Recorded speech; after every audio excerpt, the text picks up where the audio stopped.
Charlie, I can't believe you held someone at knife point. Anyways, hi everybody. Hi.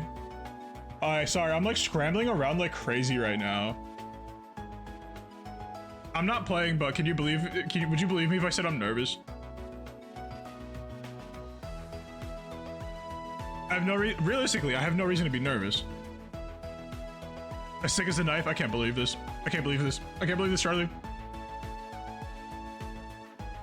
I can't believe this, Charlie. Can't believe you would do that. Can't believe this. Not listening. Nope. Nope. Hi, Mira. Thank you for the headband. Hi, everybody. Hi. I don't know about the people playing today, but I kind of feel nervous. What's up, not Carlos? How you doing? Alright, let me make sure that's hidden. Okay, so for those of you who don't know what's going on right now, about a month ago, the two people at the RessaTanu were hosting a little gym leader event, a little Pokemon event, and I got pressured, I got bullied into making my own event, and so I did. Oh, let me pull up the thing I made. I wanted this to be a little later, but I wanted to keep it within the season before like Raichu comes out and just destroys fucking everything. The Pumpoko twins, yes, but more so Tani. Tani from the Pumpoko twins told me I should do this. So this is what's going on. It's happening today. I didn't really want to advertise this because I don't want to make it like more than 10 people, but at the same time I also aimed for at least 8, but we have 7 people altogether, which is pretty awesome. It's kind of awesome. Pumpoko twins mentioned, yeah. Hold on. Last month they did this whole shebang where people act as gym leaders and people have to challenge the gym leaders to reach the Elite Four, but except 4 people, it's 3. Anyways, this is what's going on. And that was like, you know, that's all for fun. But this event, there's an actual prize. And that prize is getting an art piece made by the amazing Skloon. And it's going to be of the winning player and the team they entered with. The format will be single bracket elimination, which means once you lose, you're out of the tournament. It'll be 2v2 double battles, but you can bring 4 Pokemons as the regulation goes. And the matches will be best out of 3, so you need to win 2 games to win the whole match. And the reason I made this on Pokemon Champions is because it's free to play. You don't need Nintendo Online, and it's a lot more accessible than having to go buy Pokemon Sword or Shield or Scarlet Violet and all that jazz. So there's that. I will say this is the first time I'm going to be doing this. Doesn't mean it'll be the one and done. If people are more interested in doing this, I will definitely do it. And I will say, and this is in this part, I say this as a very, very much optional thing. All subs, bits, and donos I should get today will go towards helping fund whatever I can fund for this event and potentially another event. You know? So keep that in mind. It'll definitely help me out. It'll definitely help me out a bit. And if people are interested for more for the run back, let me know. Sir, I'm cold. Okay, listen here. Okay, listen here. Anyways, but that's what I want to do. I want to do these a little. I don't want to do these like too often, but somewhat often. You know, if that makes sense.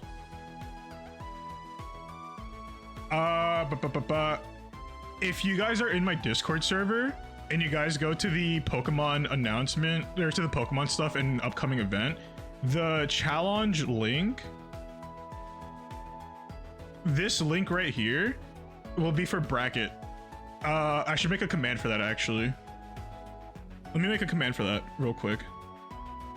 I completely forgot because I had the idea to pin it and then I just was running around for a little too much stuff. Add new command. I have not had to do this in so long. And activate. Okay, we have a bracket command now. So if you're curious about the bracket link, all you gotta do is type in !bracket and you're good to go. Actually, let me add that into my title.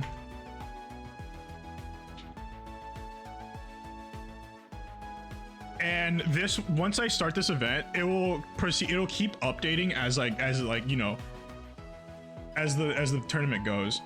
And today, so my goal for like a quote-unquote full bracket was gonna be, you know, I was hoping for 8 people, but you know, I'll take 7 out of 8. I'll take 7 out of 8. That's not too bad for a first time. I think that's pretty good. No one's asking me, so I won't say if you ask me. But now, let me... How do I start this, actually? I probably should have checked that. Okay, I can hit start. All right. I'm hitting start, so no one else can currently enter. And because we have an uneven number of people... Oh, let me show you guys. Let me show you guys how it'll look. Because we're at an uneven number, that means one person will get a bye, meaning they don't have to play the first round.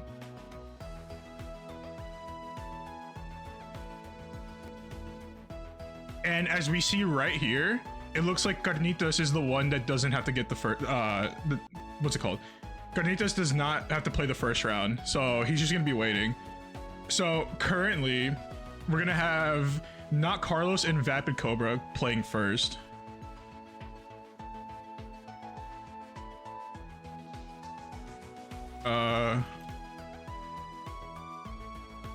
Let me make sure I get this right.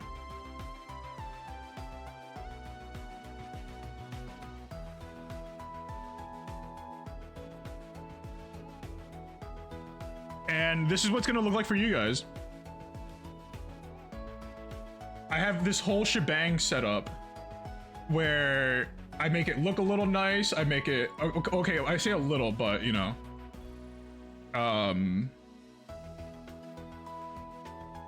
so we got Not Carlos going up first against Vapid Cobra.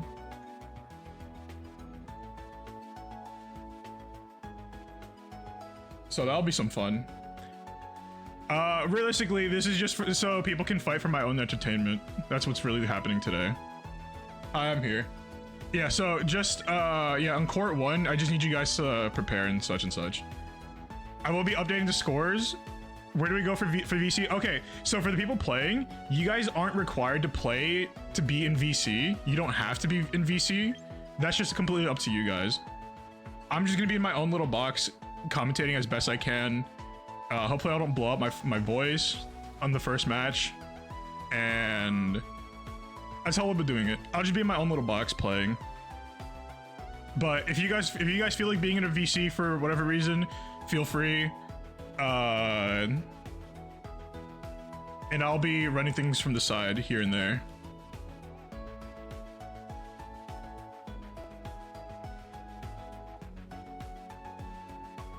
Oh, let me make sure I spectate. Oh, wait. Oh, I gotta change the names now.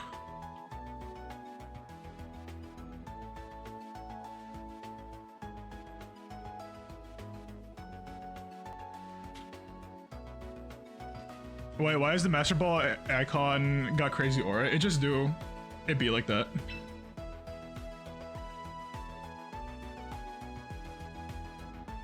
Alright, and now we go into the first match.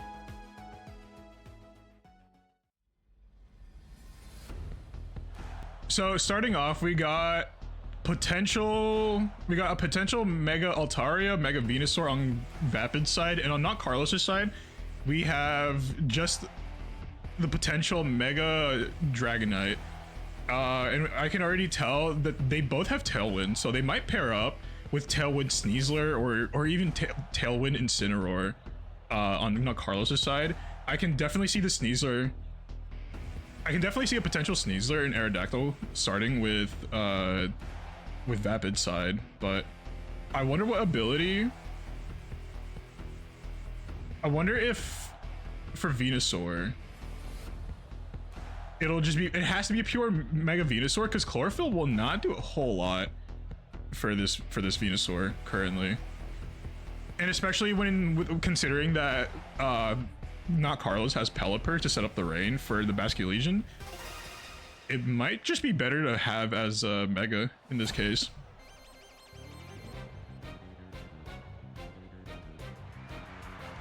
All right, so starting off, we got Pelipper and Incineroar from Not Carlos, and we got the King Gambit and Sneasler from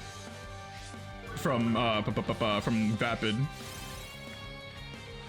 Sneasler rocking the pressure, but also having the White Herb as a start. So we gotta hope that nothing bad happens to the Pelipper to set up the Tailwind. On the other end, it's all about Vapid picking who he wants to fake out. Incineroar, wait, that's crazy. Incineroar fakes out in Sneasler. Wait, hold on. Oh, that's a rough first turn, and Tailwind gets set up. This first turn is already in not Carlos's favorite. Quick low sleep, almost taking out like a good third of Incineroar's health, but now the speed control is on not Carlos's side, and Incineroar can like definitely Parting Shot or Darkest Lariat here, but I think a Parting Shot might be suited better for Incineroar. That way it can possibly pivot into the Basculegion or into Heliolisk in case it has Thunder.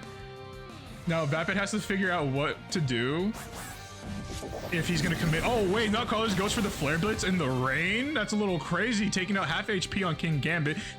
Wait, this might proc. Oh, this procs the Citrus Berry, because Citrus Berry will activate when the Pokemon's health reaches 50%. Pelipper goes for the Hurricane, taking out Sneasler. First confirmed knockout. Down goes the Sneasler. Now all that's left is to decide what to follow up with. Night Slash doing a little bit of damage, not a whole lot, as much as we would like to see, but it's a start. Now we just have to see who he brings in to Aerodactyl for potentially his own Tailwind. Unfortunately, Incineroar already used the Citrus Bear, so Unnerve won't do a whole lot here, but maybe it can survive long enough for its own Tailwind. But we have to see what King Gambit will do. Aerodactyl's outspeeding without Tailwind, goes for the Rock Slide, potentially knocking off the Focus Sash off of Pelipper. Incineroar can't flinch. Oh, Weather Ball happens on Aerodactyl. Let's hope Aerodactyl holds a Focus Sash. Aerodactyl holds a Focus Sash, gets used up, lives off the first turn. King Gambit might actually be able to get the knockoff, the KO on Incineroar with one low kick. Low kick confirms the KO on Incineroar. That Weather Ball did.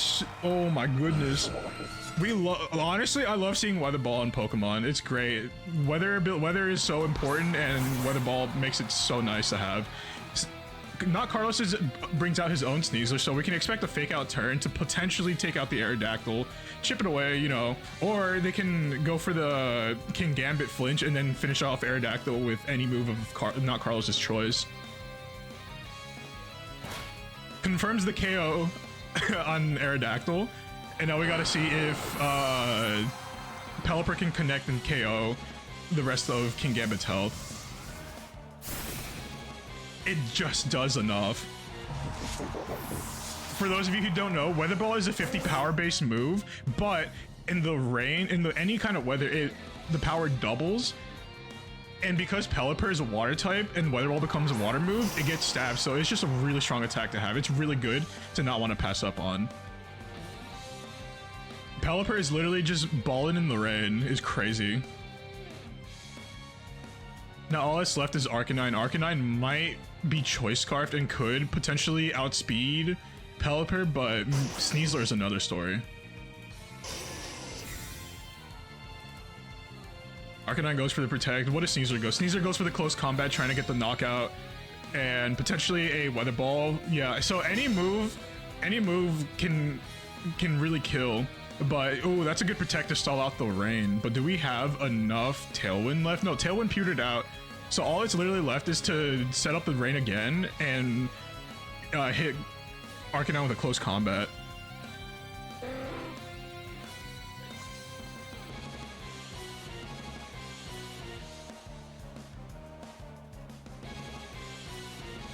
Arcanine wins the double. Wait, hold on. The double protect actually kind of goes crazy. What the heck? Wait a minute. Wait, he's crazy with it. Sneasler goes for another close combat, obviously getting the lucky protect. Pelipper goes for protect, so now Pelipper won't be able to protect safely in the next turn should Arcanine want to hit it with like a Thunderfang or a Head Charge or Wild Charge, potentially. And Sneasler is just really wants that. And unfortunately we don't get to see the third protect in a row. That would have been awesome to see, and unfortunately the first game goes to not Carlos.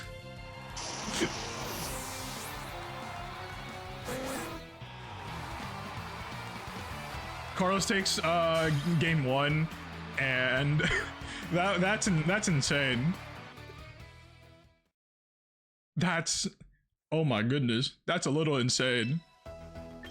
That's a little insane, especially coming from the weather ball. Weather ball carries.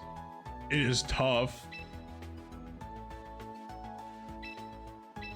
All right, I'm getting the second round. Babba had to get sent protect too. They got really lucky. They got super lucky. I think a third protect would have been awesome and really funny to see. All right, players are just gonna have to like re-enter and play potentially one more game. Hopefully Vapid makes the right choices to be able to adapt and maybe realize that Tailwind is super important.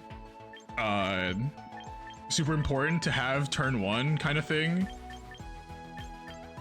But we'll see.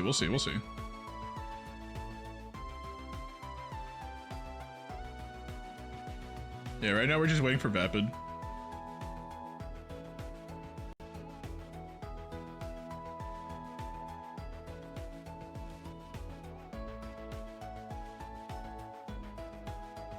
Sneasler is no joke.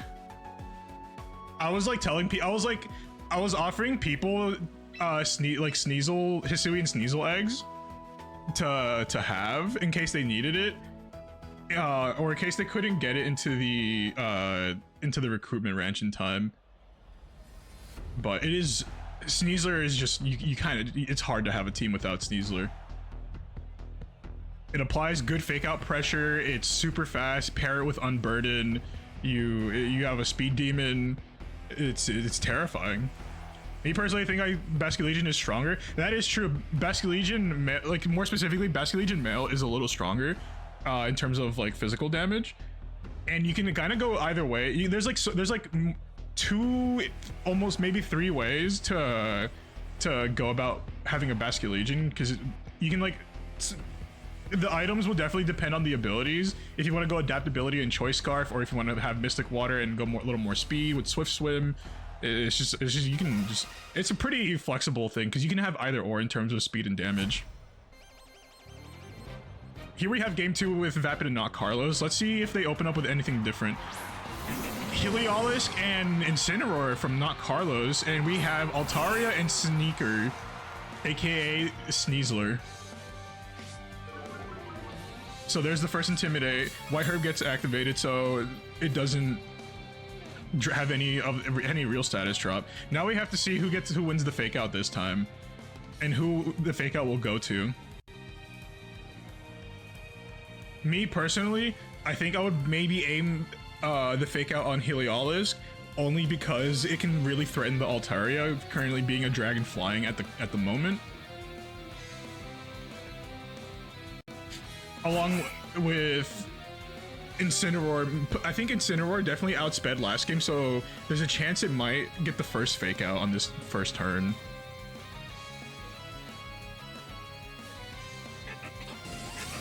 Heliolisk goes for the turn 1 protect. Let's see if it pays off. Incineroar fakes out Sneasler, so Altaria has the chance to go defog. Oh, but it couldn't. It protected against Heliolisk. I keep forgetting how to say that name. I'm gonna be so real.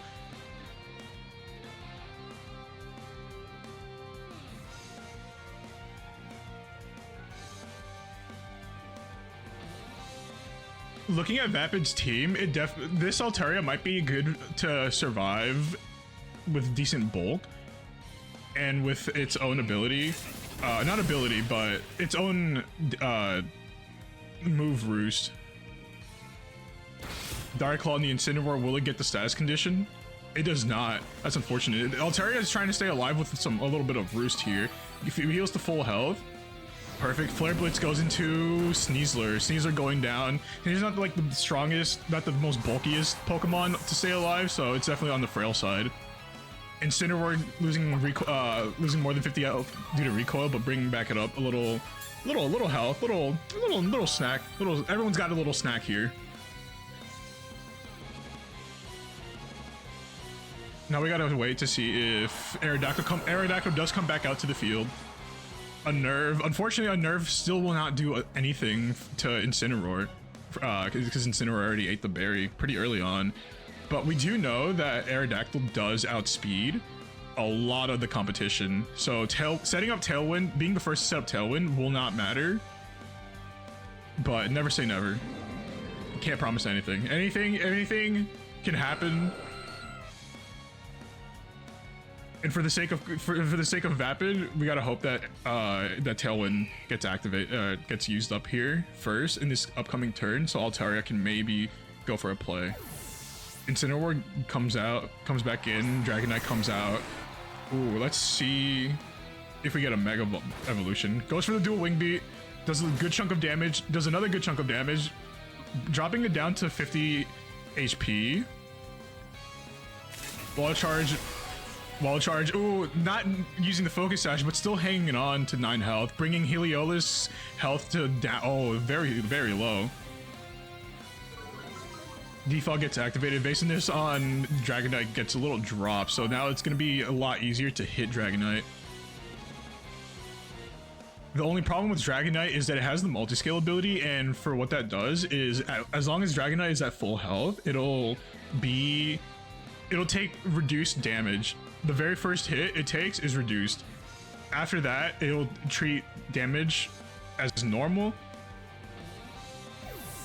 Altaria comes back in, brings out King Gambit. Supreme Overlord, taking advantage of the fallen Sneasler. Now Carlos goes for the Dragonite Mega Evolution. We gotta see if it goes first.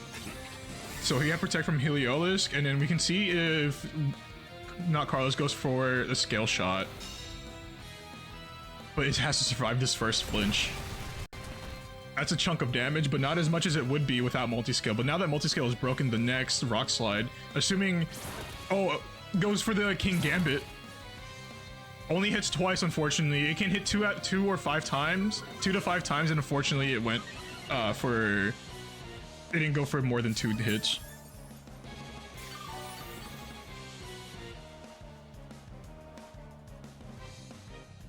We can definitely expect to see a Rock Slide coming from Aerodactyl, hitting both Pokemons, with assuming it hits. Maybe chipping down Dragonite's health to below 50. No, but Aerodactyl comes back. Altaria comes back in. Will it go for another Scale Shot? It does go for another Scale Shot. Oh, this might be bad. It hits 3 times. It hits 4 times. It's enough to knock out Altaria. That's so unfortunate, but it was enough to save Aerodactyl. That's the kind of thing you needed to see from the multi-scale. Not the 2 hit, but the 4 at least. Maybe 4, at least 5. We'll never know. Oh, Heliolisk tried to go for Shed Tail. Shed Tail acts like a substitute, but didn't have enough health, so the low kick was able to finish off the Heliolisk. And now we're down to 2-2. We're about to reveal. No, not 2-2. 2-3. He still has Incineroar, but we don't know what his last Pokemon is gonna be. Aerodactyl. It's all down to Aerodactyl on very low health. Within King Gambit, seeming a little healthy. Incineroar comes out. Intimidate gets activated. Very affecting the -1. You might not think -1 does a lot, but it does a lot. -1 is essentially 50% stat drop.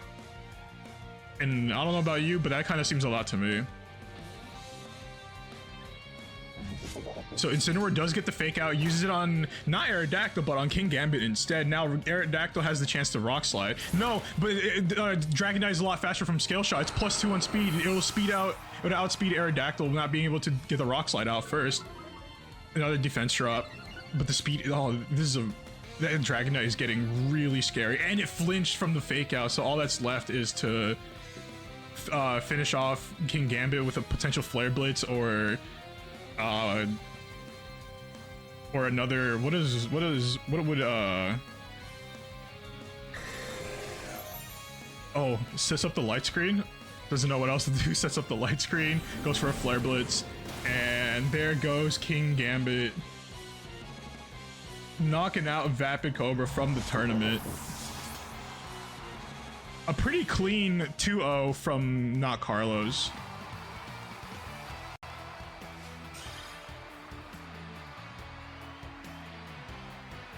All right, boys. I expect to see some handshakes on the way out.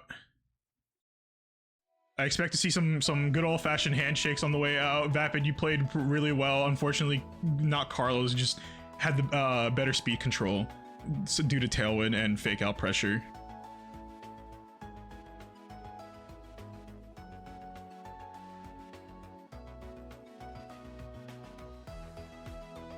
So up next we have Aqua and Vanderfox.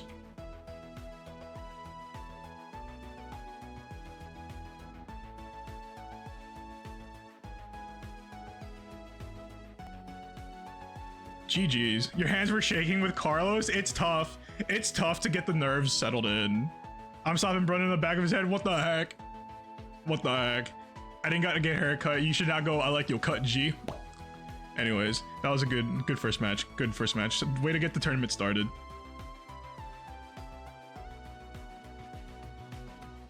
I should probably have my water out here.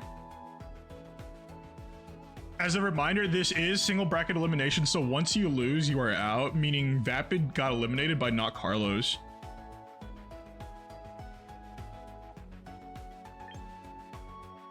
All right, now we're just waiting for the players to get a little settled in. Maybe I should go grab my water. Is everyone else staying hydrated? I hope everyone is staying hydrated. It's hot. It's hot out. Oh, thank you for the headbats. I appreciate it. Just to be clear, everyone, I'm the very... Yeah, no, Vapid was also very last minute. I was like, Vapid, would you want to be interested in this? And I helped them get settled with like a couple of Pokemons to potentially use. But it was very, very last minute. So, but hopefully this doesn't discourage Vapid from wanting to play again in potential future events. I'm gonna grab some water.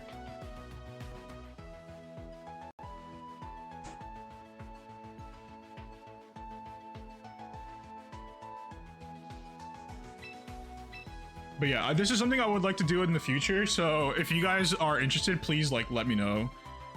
But for now, we get locked into game 2 against Aqua against Vanderfox. Oh, we have a rain team with Vivillon, Skarmory, and Blastoise. That's not something you see pretty often, especially. These are King Gambit and Pelipper are pretty standard. Over here on Vanderfox's side, we do have a Tinkaton and a Stamp and a Weirdeer. I can only guess what he's gonna do with that. I've seen those Twitter videos. I might know.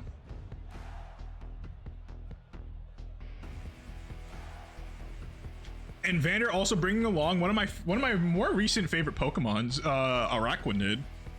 Araquanid has a really good ability, which is essentially a Pocket Rain. And if you guys don't know what that means, you'll soon find out potentially.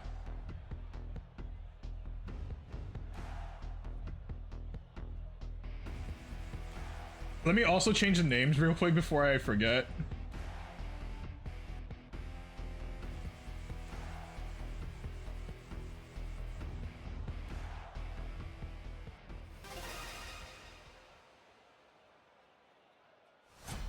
All right, going in, we have, oh, not the low putty admirer. Starting off with Weird Deer and Melodic, I can already take a guess what this is gonna be, but we gotta see if they start with, no, they do not start with what the, Vivillon and Blastoise. I can only imagine Vivillon is there to set up maybe Tailwind and Sleep Powder with Compound Eyes. Compound Eyes increases the accuracy by 30% and essentially making Sleep Powder 100% accurate. We do have 2 water type Pokemon, but we gotta see who threatens who the most. I do know Blastoise can bring Fake Out and Flip Turn, so maybe we might see some Fake Out pressure on Melodic or Weird Deer. Probably on the Melodic best, but we'll see. Going into the first turn, not holding back, goes immediately to the Mega Blastoise. Might be a Water Spout. Ooh, we might see a Water Spout from this Blastoise. Goes for the Fake Out instead on Weird Deer, stopping whatever Weird Deer was going to do the first turn. Sleep Powder on the Melodic. Oh, this is tough already. Outspeeding, Fake Out pressure, Vivillon outspeeding. Weird Deer can't do anything. Melodic can't do anything. This is looking already a tough turn for Vander already.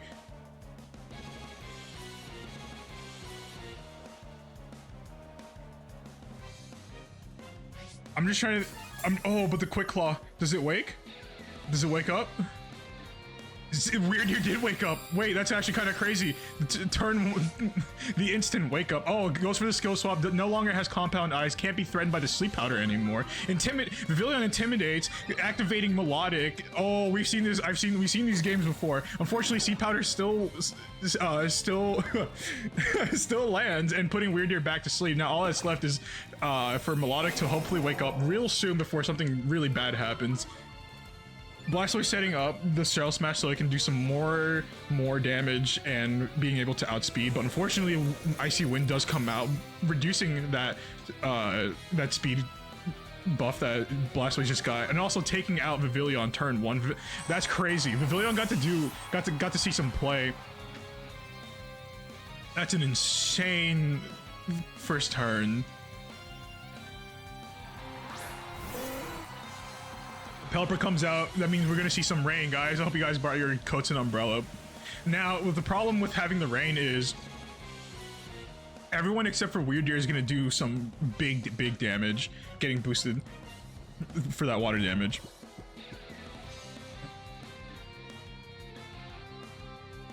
Now the only question is, what will Weird Deer do? Oh, swaps back in. Who are you gonna bring out? Pelipper is gonna bring out his own Pelipper. Probably gonna have a Tailwind speed control tie. Also reducing the damage that it takes from Water Spout. Unfortunately, almost taking out Pelipper and doing a huge chunk of damage to Melodic. That's a lot of damage you don't want to see, especially when you haven't been able to make your first attack. Tailwind comes up to secure the speed control for this next turn. Muddy Water does go, it does land, does hit, does doing massive damage to both Pelipper and Blastoise. Man, this is the power of a Mega Evolution and a +2 competitive Melodic, all boosted in the rain. Even despite the reduced damage from being Water type on Water type, it was not enough to, it was enough to reduce and not get a double knockout, but it wasn't bringing all their health down to very low.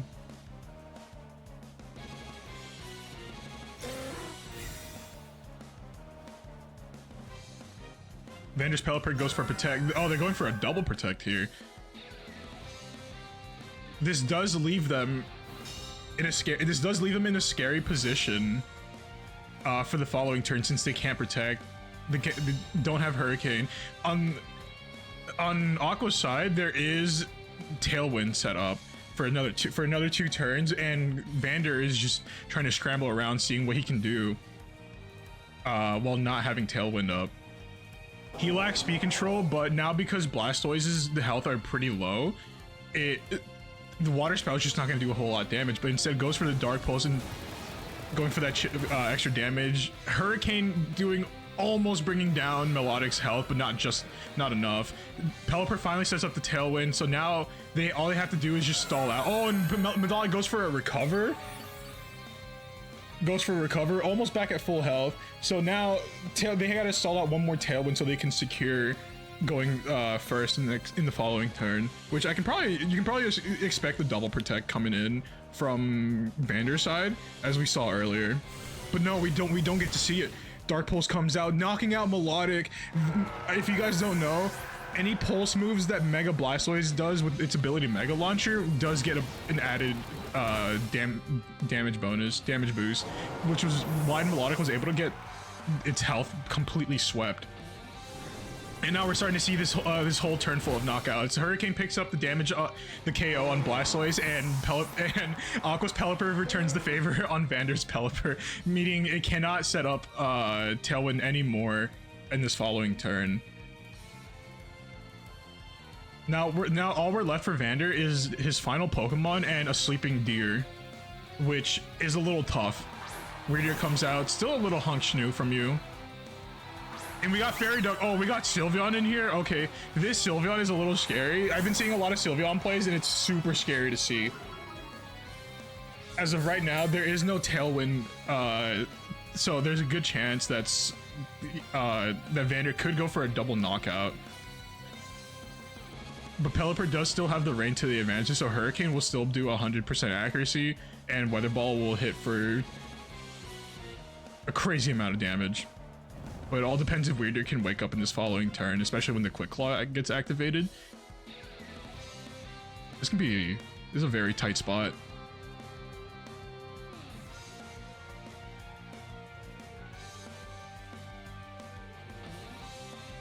We're definitely going to see someone use Fake Out, and it's probably going to be done on Sylveon because Weirder is still awake, but if Weirder can wake up,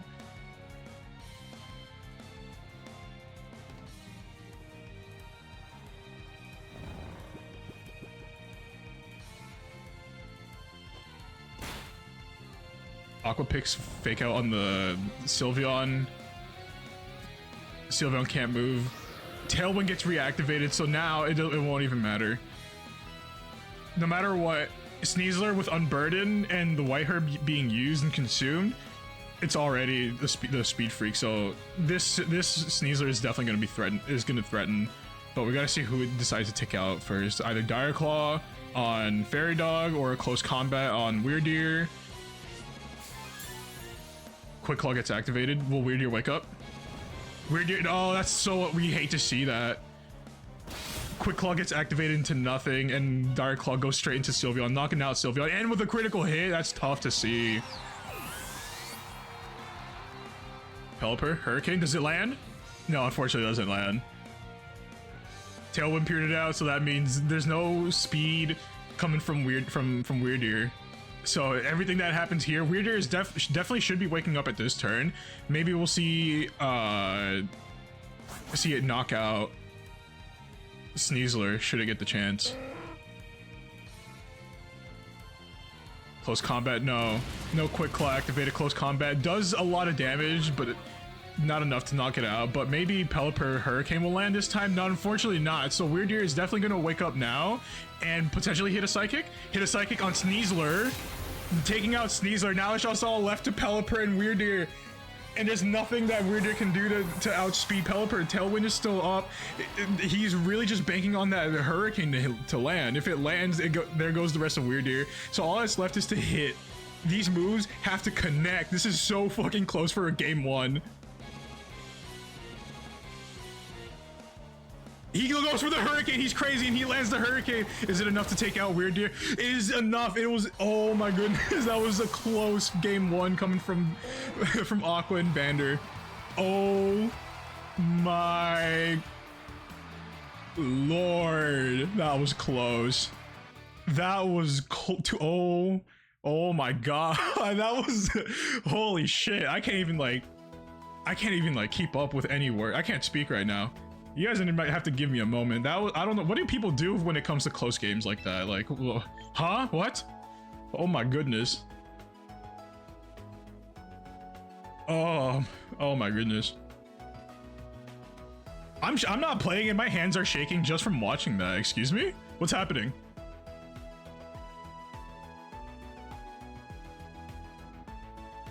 Damn. God damn!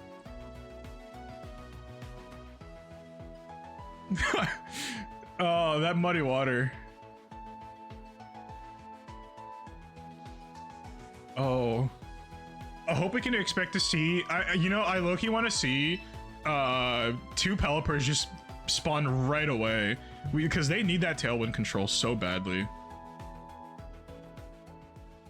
They need that Tailwind, but nothing can. Once Sneasler gets that White Herb activated, not even Tailwind might be able to help.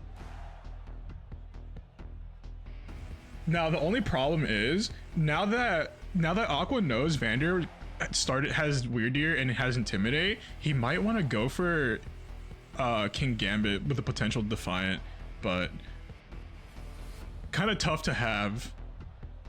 Kind of tough to support, especially even with Tailwind, because King Gambit is it's like pretty slow.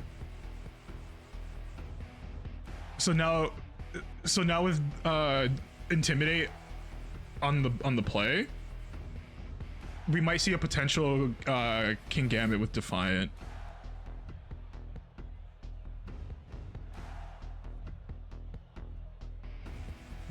Honestly, seeing the Vivillon come out on game 1, that was hype. That was awesome as fuck. That was hype. I've been like dabbling with the idea to have one myself, but I passed up the chance to recruit it in the ranch. All right, time to see what they start with. Will it be the same starting, or will they do a little adaptation? Vander opts to go for the Weird Ear and Melodic turn Red Ranger. Is that we see the King Gambit? We're gonna see some Defiant. Here's the Defiant from Intimidate on Defiant. Defiant races sharply, but are we gonna see the same strategy from the turn 1 that we saw, so that way Melodic can get the competitive boost opened up? We have to remember that Blastoise does have Fake Out, so it could fake the Weird Ear out on the first turn, or King Gambit can just immediately go for a hard-hitting move. Look at the Blastoise Mega Evolution, so Mega Launcher is now available. Because Mega Launcher opens boost moves like Dark Pulse and Water Pulse, we might be able to see an instant knockout. Here's the skill swap. Getting rid of Mega Pulse, saw the biggest threat, seeing Mega Launcher. Intimidate does happen on Blastoise. Bringing Melodic's health, bringing Melodic special attack to a +2. Seeing the skill swap tech is kind of insane. Katal Cleave already knocking out Weird Ear in the first turn. Did not hesitate, did not just hand on the trigger, pulled it immediately. So now, no more skill swap shenanigans, but we do have Pelipper bringing out the Rain, boosting up Melodic's damage output, but it also means Blastoise damage might also be going up a bit. Especially Water Spout. Water Spout is very threatening. They need to start chipping away at Blastoise's health as quickly as possible before they can even get the first Water Spout out. Sucker Punch on the Melodic, taking out a third of its health, proccing the Citrus Berry, bringing up to 50. Water Spout, your Water Spout comes out, knocking. It might just be enough damage. No, not enough damage. Just bringing Melodic quarter health and Pelipper to a third health. This is really tough. Tailwind comes out. Although Tailwind is up, the Focus Sash is gone off of Pelipper, but this is the things we kind of want to see. Unfortunately, Blastoise does avoid the first Muddy Water, but will this be enough to take out the first? King Gambit does not live long enough to use Katal Cleave one more time. Oh, holy shit. I can curse, this is my own stream. I don't give a fuck. We're seeing some crazy plays from both these players. Okay, so there's gonna be a fake out. Fake out's definitely gonna happen. We just gotta figure out who. I can probably guess the Melodic, and unless Sneasler feels a little threatened by the Pelipper's Hurricane, assuming you can get it off, it should be able to get off the Hurricane turn 1, unless it gets faked out. So, and all that's left is another Water Spout. We can definitely use Water Spout here with Blastoise still at full health. Doesn't go for the fake out, but goes for the feint instead, assuming it was gonna go for the protect. Pelipper follows up with a Hurricane, knocking out Sneasler potentially. No, not knocking out Sneasler. It's just living on barely on low health, on 7 health. Does get the confusion. Muddy Water does finish off Sneasler, lowering Blastoise's health almost to 50 HP. So now the threat of Water Spout is gone. But will he even go for the Water Spout? Accuracy gets lowered. Goes for a Dark Pulse, safer option. Does enough damage, confirming the knockout on Melodic. Getting the biggest threat off the field. And now we're down, guys, we're just like that. We're down to the last 2 Pokemons. This match has barely started and already we're seeing the last 2. Okay, we got Pelipper, we got Fairy Dog. Fairy Dog back on the field. This is a little scary. Tailwind is going to be set up by Pelipper for sure. I don't know if Dark Pulse is the move here, unless it wants to pick up the knockout on Pelipper, but it also did lose Mega Launcher, so Dark Pulse won't be getting that much of a damage boost. Both Pokemons are confused. Oh, we get to see the Hyper Beam! Oh, this is Obliterate, the Blastoise, goodbye. Holy shit, he just brought out the nuke already? That's crazy. There's no way. Now Sylveon is left involved. Sylveon is left out in the open. Oh, Weather Ball just does half health. So now he's got to decide who does he want to take out. Does he want to take out Sylveon first or does he want to take out Pelipper next?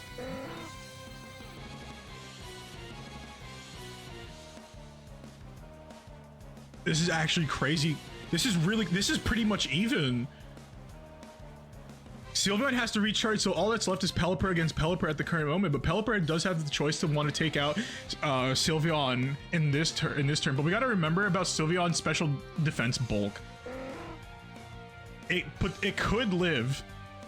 It could live a Hurricane, it could live a Weather Ball. We won't know until we see it for ourselves. Pelipper comes from the Hurricane. Vander uses Hurricane, bringing Pelipper down to 50 health, and also confusing. Pelipper's got to survive this confusion. He does land the Hurricane on Vander's Pelipper. Is it enough? It's enough. Now it's just left to Fairy Dog and Pelipper.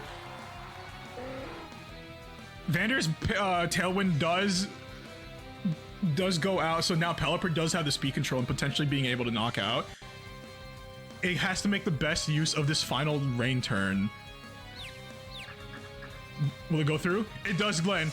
Weather Ball hits, but is it enough? Oh, you hate. Oh no. I was hoping. That's insane. That. Excuse me?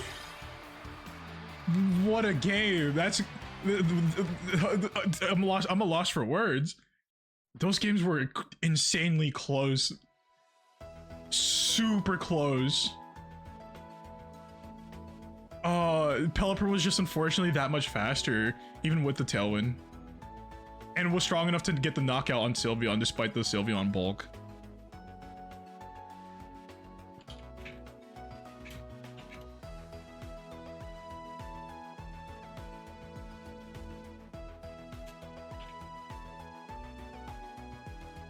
Holy shit.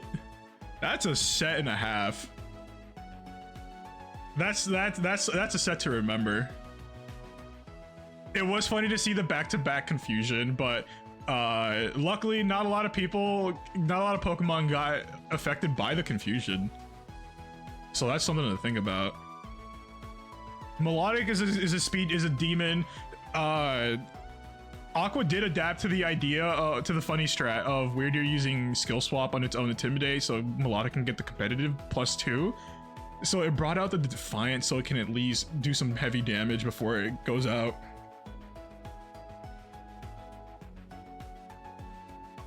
Oh my lord.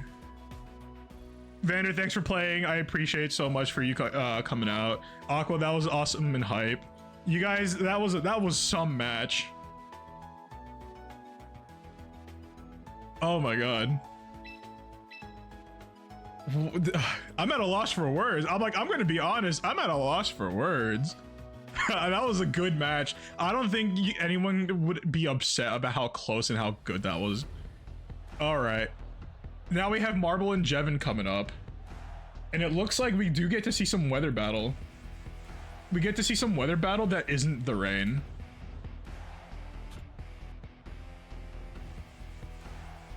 We do have Tyranitar, we do have Frostlass, potentially a Mega Frostlass, if anything. We got some Intimidate users. by the looks of Jevon's team, we're expecting a nice sweep team, but we also get tailwind from Marvel's side.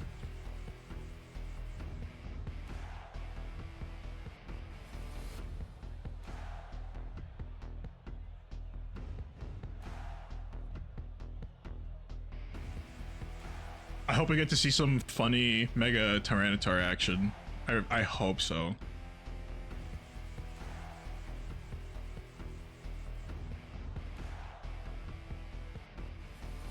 Alright, I expect some nice, clean match happening now. I expect a clean game. Fist bump now, handshake later. That kind of stuff. Uh-oh.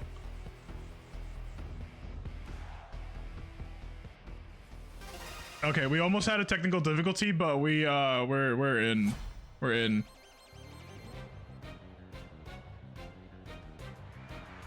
Starting off with Frostlass, Frostlass Incineroar into a Gallade and Garchomp. Now we're probably gonna see a Mega Frostlass to set up the hail. Not the hail. It's not hail in this game anymore. To set up the snow with its Mega ability, being able to set up either Aurora Veil or threaten the Garchomp with a strong Blizzard. Definitely a fake out will happen. I don't think there's any fake out pressure coming from Marvel's side, but we can only assume that this Garchomp does have Choice Scarf being able to potentially outspeed Mega Frostlass and hitting with maybe, like, you know, throwing a little pebble or a little coin or something. We'll see. We'll see.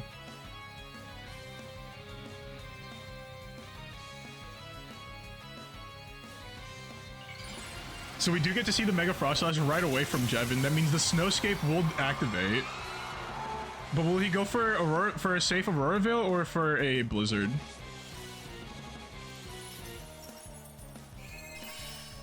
Oh, but Quick Guard. Oh, instant Quick Guard. That means it's protected by Blizzard. The Fake Out activates. Protected? Protected by the... I'm sorry, did that Incineroar just say Gallbladder? Oh no, it's the Gallade. Gallade's called Gallbladder. The Blizzard picking up the instant KO from the guard on the Garchomp. Unfortunately, 4 times effective is just too much. Oh, but now we have Tyranitar to get rid of the snow. Now this does threaten the Blizzard coming from Mega Frostlass, but also it means Mega Frostlass cannot set up Aurora Veil, which is super important because Aurora Veil does the job of Light Screen and Reflect but as one move.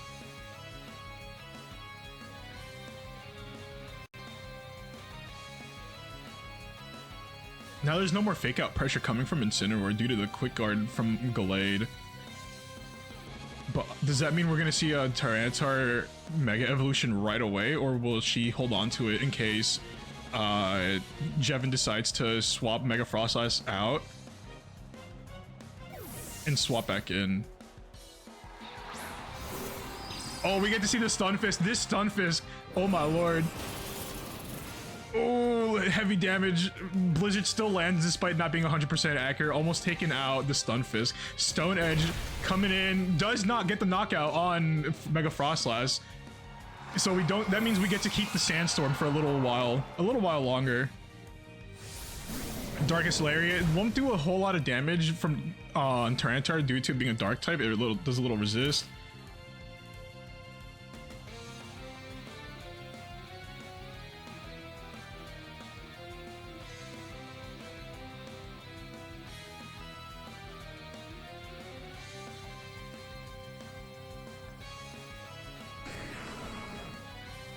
Now who could? Oh, we're gonna see our own Garchomp coming from Jevon, probably with Sandville. I think it has Sandville. I can't remember. I need to double check.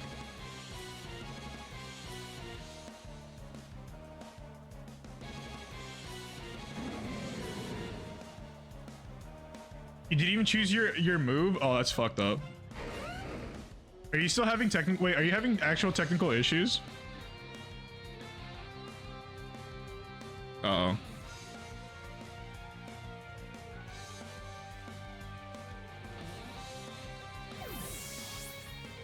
Tyranitar chooses to come back, bring back Glade. Maybe we get to see... Oh, Incineroar comes back out, comes in, swaps for Gardevoir. Oh, Glade and Gardevoir. Oh, just almost like brothers and sisters. Telepathy? Not getting affected by the Earthquake. Knocking out Cleo, the Sunfist. Unfortunately, we didn't get to see it do a whole lot due to coming out on an unsafe swap, as I would like to call it.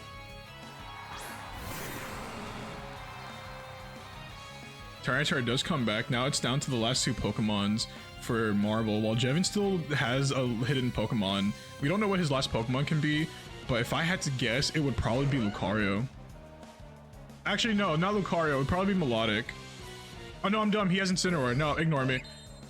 Ignore me. I'm still trying to get used to seeing the little team slots on the team squares on the side. But we do know what everyone has. Don't know if Garchomp has Sandville. It probably has Rough Skin, most likely with Rough Skin. So any contact move. Moonblast goes to the Tyranitar. Will it be enough to pick up the KO? It doesn't just enough to pick up the KO. Green Machine goes down. No more sand. And all we're left is Garchomp. Earthquake, but Gallbladder was able to pick up the Quick Guard. Was it Quick Guard or Protect? I think it was Quick Guard. Now what can Gallbladder do? The fact that I'm calling it Gallbladder kind of just throws me off. That's crazy. Moonblast into the Glade, and this will be game 1 to Jevin.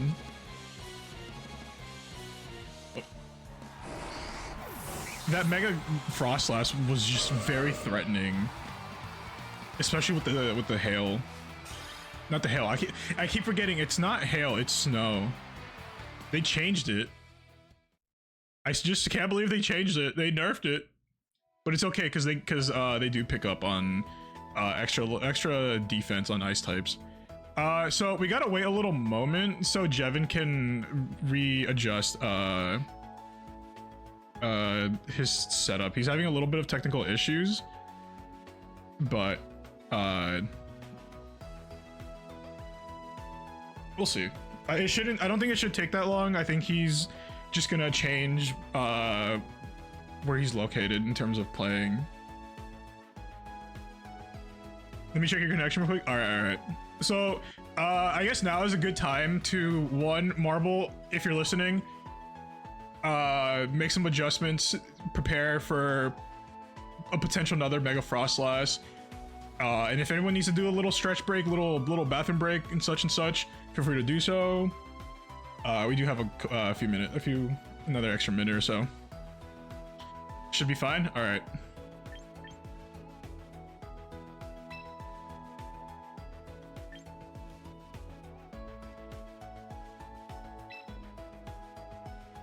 And give me 1 second. All right, ready.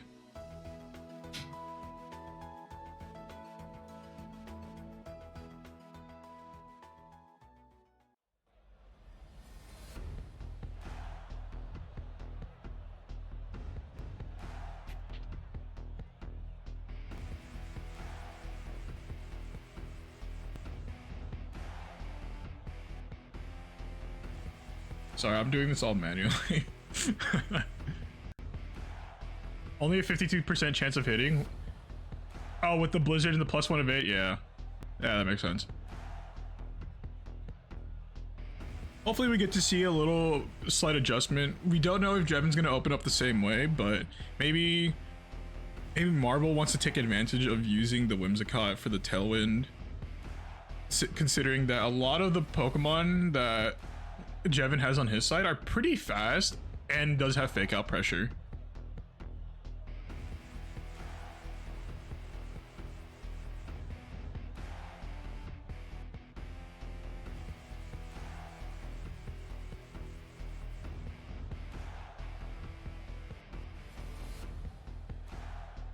I wonder if we will get to see a game 3 at all today.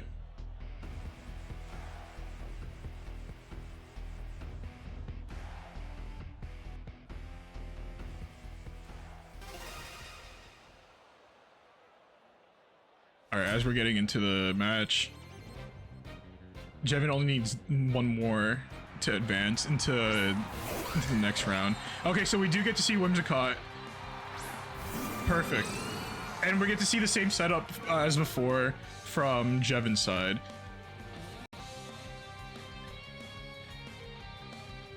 So we can definitely expect a fake out. Knowing Jevin, I can take a guess who he's gonna fake out into, but all that's left is to decide if he wants to set up the Aurora Veil now or wait for another turn to set it up. He definitely doesn't want to risk it, but he knows he's safe from a fighting move, from a potential fighting move from Gallade, considering that Frostlass is a ghost type.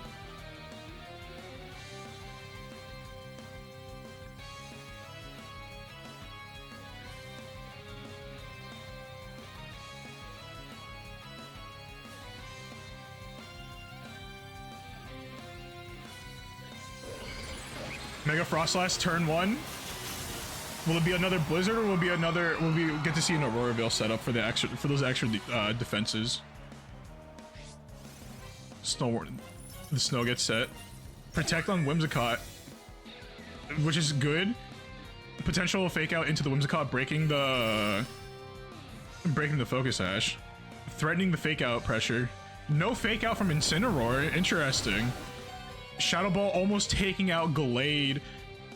No priority move, and we would have seen a Flare Blitz into the Whimsicott. But he knows now. Now he knows.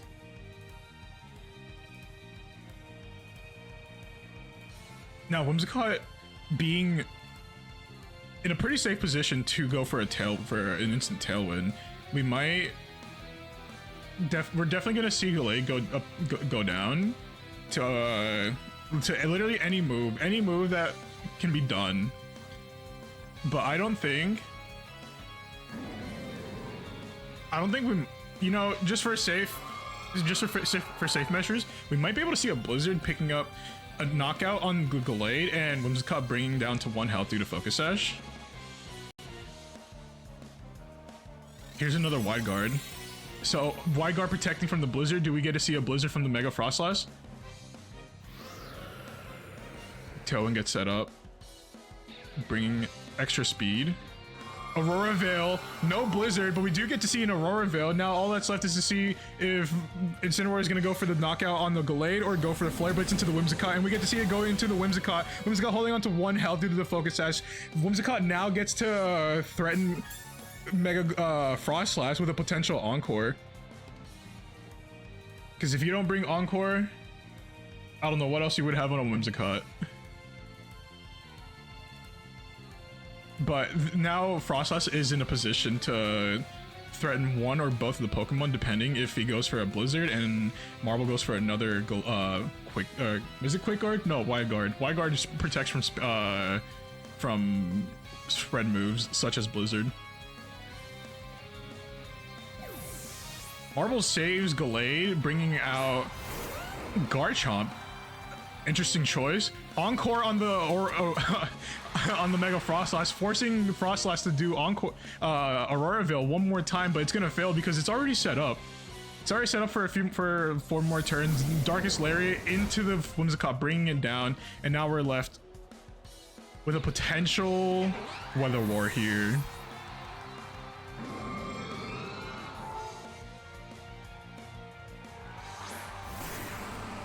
We do see T-Tar. T-Tar's on the field. T-Tar's on the field. Sand is here. Snow is gone. Will Jevin swap it out? Will we get to see a swap out to maintain? I can think of one strategy. One smart strategy, I will say, between Incineroar and Mega Frostlass. If he does want to swap in and out. Or will he just go for the Blizzard? Blizzard won't be a safe option here. Frostlass comes out. Are we going to see a parting shot from the Incineroar? We might. We just might. Iron Head on the Garchomp, thinking it was gonna go on the Froslass, but it goes on the Garchomp instead, getting hit with with its own rough skin, and Stone Edge just missing. And we do get to see a parting shot. This is exactly the kind of move you want to do, especially with a support Pokemon that can pivot in and out. Mega Frost Ice is definitely going to come out and reset the hail, and then Blizzard's going to threaten the Garchomp. Now Marble has to make a choice. There's two things that Marble needs to do: keep Garchomp safe, and get rid of this hail. Get rid of the snow one more time. She has one of two ways to go about getting rid of it. But is she gonna hold on to that one option, or is she gonna go for the manual option?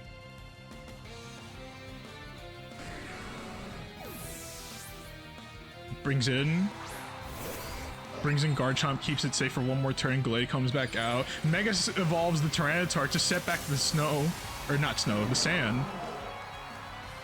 Now we'll get to see if if Blizzard hits. Definitely, I can see a Blizzard happening. Stone Edge does not. Stone Edge does not happen. Blizzard does not happen. Oh, they both avoid it. All that's left is Garchomp. What does Garchomp get to do? Garchomp gets to go for the Dragon Claw, taking a little good chunk of damage off of off of Tyranitar. Tailwind from Marble side goes away, so now there's no more speed control coming in on a couple of the, not the fastest Pokemon, I'll say, but compared to Froslass and Garchomp, definitely the slowest.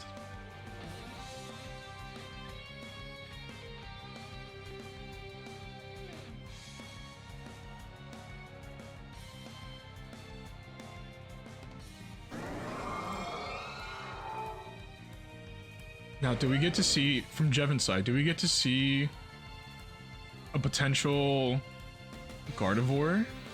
Do we get to see the Gardevoir come back out? Frostus comes, okay. Do we get to see the Gardevoir? No, not Gardevoir, but Incineroar instead to intimidate the Tyranitar.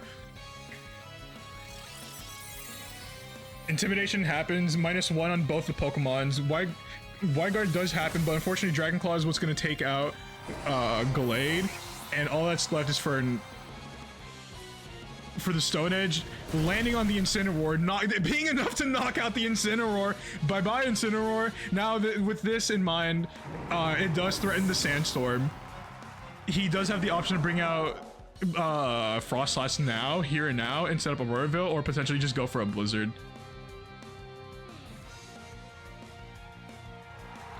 Froslass comes out, resetting the snow once more. Unfortunately, Marble won't get the chance to reset the sand due to not being able to swap in and out, so this is what they're gonna have to work with. They're gonna have to work with a Froslass threatening the Garchomp with a Blizzard, and Garchomp even with having Dragon Claw available. Or Garchomp goes for an Earthquake due to some chip damage, while Blizzard does a good chunk of damage. Either way, Jevon can go either or, and is pushing Marble's final two Pokemon into a corner. Frostless does start with the Blizzard, taking out the Garchomp, bringing Tyranitar's health down to a quarter health, and now, as for Garchomp, goes for Dragon Claw to finish off the Tyranitar and cleaning out and securing a move up into the bracket. Honestly, we saw some good weather plays from either side. Seeing Marble reset the sand with Mega Tyranitar, Jevon swapping in Mega Froslass while picking Parting Shot on the Incineroar, so that way Mega Froslass can go up immediately right after.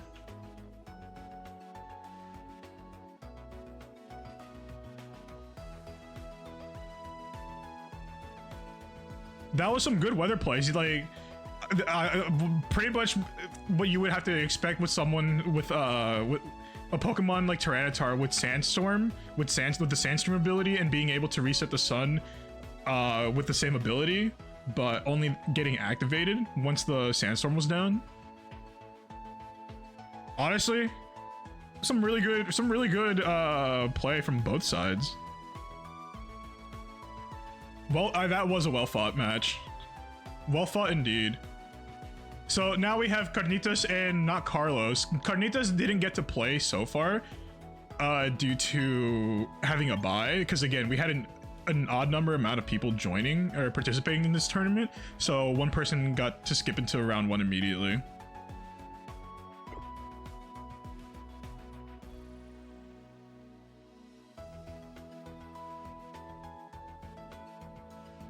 I will say this, I almost turned this single bracket elimination into round robin, which would have been like a coin toss, you know, up for debate. But hold on, let me change something real quick before you guys start. All right, we're ready. Essentially, round robin is everyone plays each other, meaning we get to see more matches happening, but it definitely would have taken longer extending this bracket, but with not a lot of people, you know, it was kind of the choice we had to go with.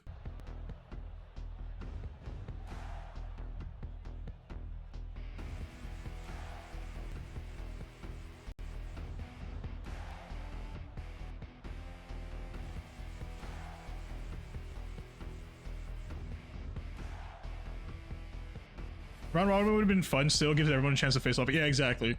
And then the person with the highest score in that round robin would have won. But we did have enough people to do a single bracket elimination. Do my eyes deceive me, or did I see an Alcremie? We got an Alcremie enjoyer over here. All right, this is the semifinals. The winner of this will advance to the final matches. Of this tournament. We have Tailwind and Sableye. I mean, not Tailwind. We have Aerodactyl and Sableye starting off. Pelipper with the Drizzle and Sneasler for fake out pressure. Unfortunately, Sneasler can only fake out into one of these Pokemon. I wonder if we can guess who will that be. We do get Tailwind, but we gotta keep in mind that Prankster, that Sableye does bring in Prankster, so we never know if it can set up its screens or set up a different kind of weather, or as a backup. No, not Tailwind. Can't learn Tailwind. What am I on about? Goes for the Carnitas goes for the Mega Aerodactyl right away. Sneasler does go for the fake out, potentially threatening a rock slide from Carnitas' job. Goes for a fake out on the Sneasler. And now we get to see if it goes for a Weather Ball or immediately into a Weather Ball. No Tailwind. We don't want Tailwind out here. We don't want Tailwind. Immediately knocking out the Aerodactyl off the field immediately. Unfortunately, we didn't get to see much play, seeing how it got faked out and immediately into the Weather Ball. Unfortunately, didn't even get to set up the Tailwind either. But Incineroar does come into play, intimidating the Sneasler most importantly, but Sneasler having the White Herb does get rid of the -1 on the attack. So the Incineroar got to get a free... What?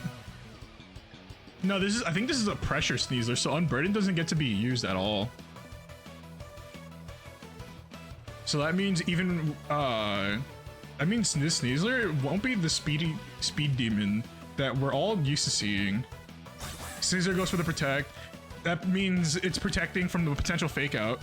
Oh, double protect. So that means fake out does get to get wasted on Incineroar.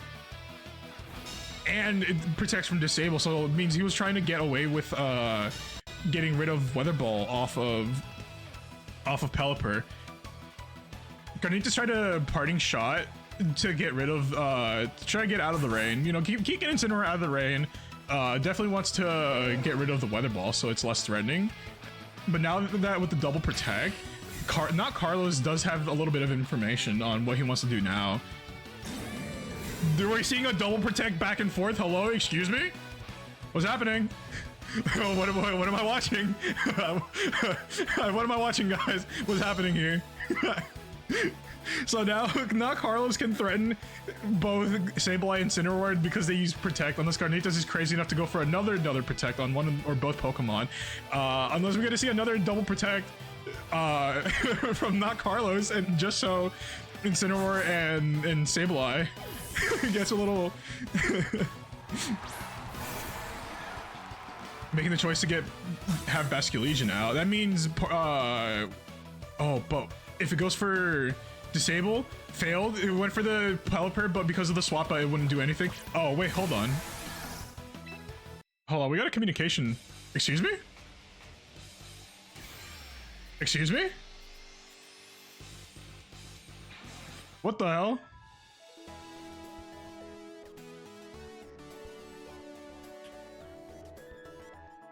Excuse me? Hello? Game? What?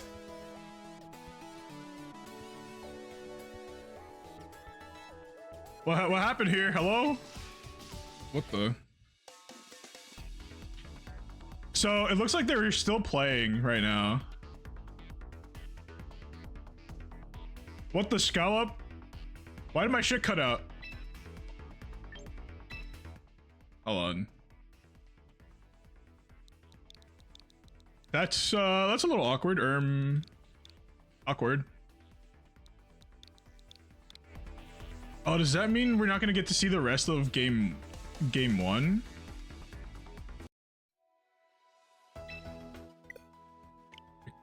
Error code.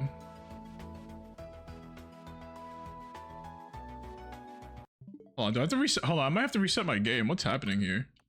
I don't think I've ever seen this happen before. I'm in Discord, you'll screen share? Alright, give me 1 sec. Hold on, let me see. Hold on, let me see if this doesn't work.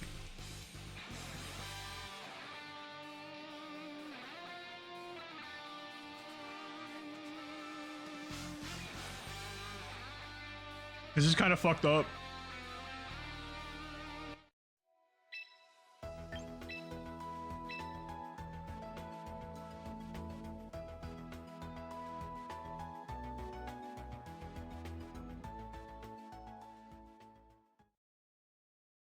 Will it let me spectate right away?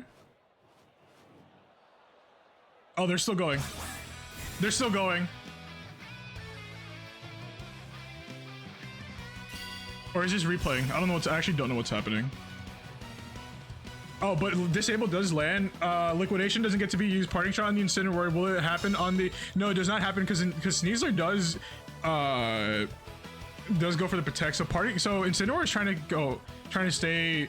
Incineroar is really trying to just spam parting shot as much as possible. I can see here that Carnitas did bring a Mamoswine to the team with him and out on the field, but unfortunately Mamoswine is already knocked out. Unfortunately, we didn't get to see what happened. As far as we know, Pelipper is still alive from not Carlos' side, and Basculegion and Sneasler are still out on the field here.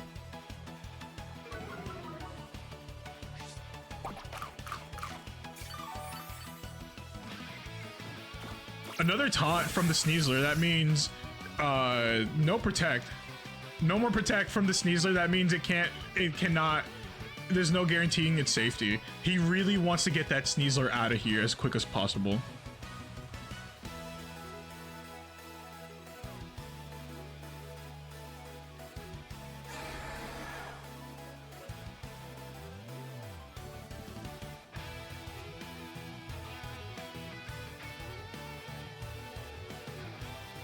Sorry, give me 1 sec. I'm trying to like think about what's happening, what's happened so far. Sneasler comes back out, getting rid of the taunt.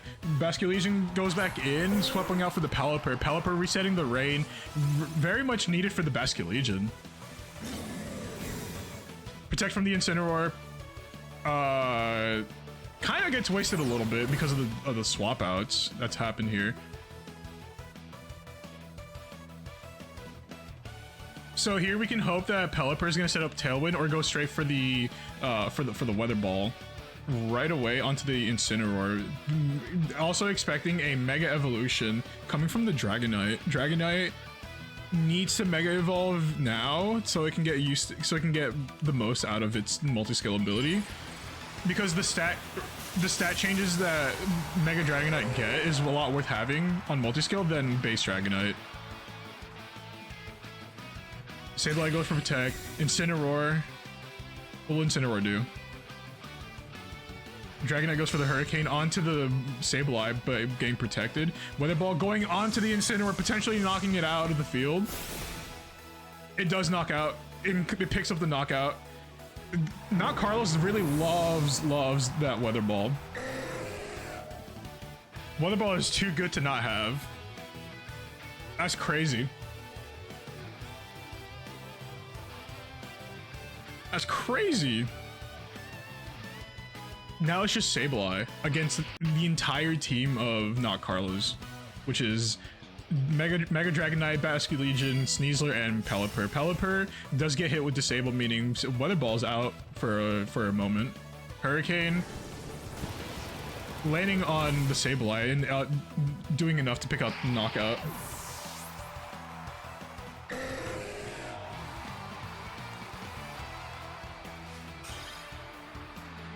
And by my understanding, this was still the first game, right? This was still the first game, right? So during that technical difficulty, Mamoswine came in, got knocked out by close combat on Sneasler, knocking out Mamoswine on the first hit. Foul play into the Basculegion, and it lives, and Incineroar goes out. And probably that's where the swap happened. Yes, that was still game one? Alright, good to know.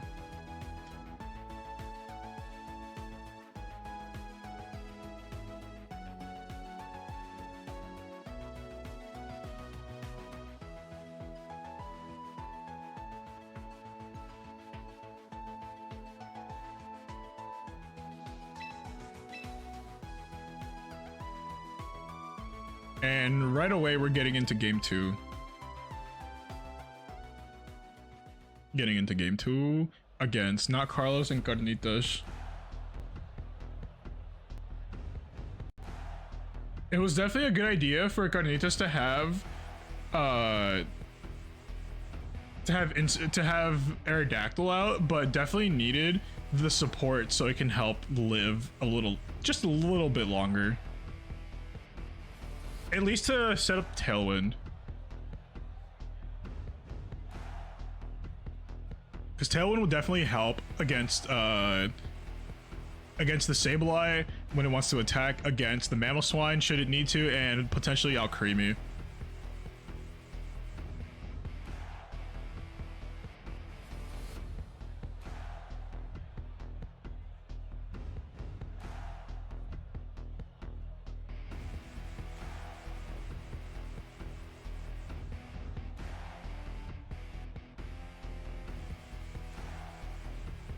Only question is, will Not Carlos bring out the same lineup, the same mons to start the match?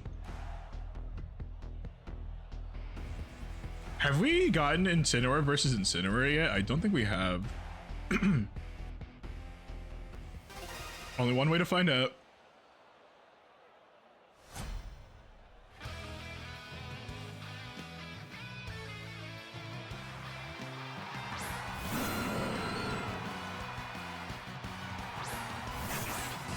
We get to see Sneasler and Heliolisk coming from Not Carlos. Now we have a more supporting Pokemon to help to help Aerodactyl maybe stay alive a little longer. All we can tell is we need to see who wins the fake out.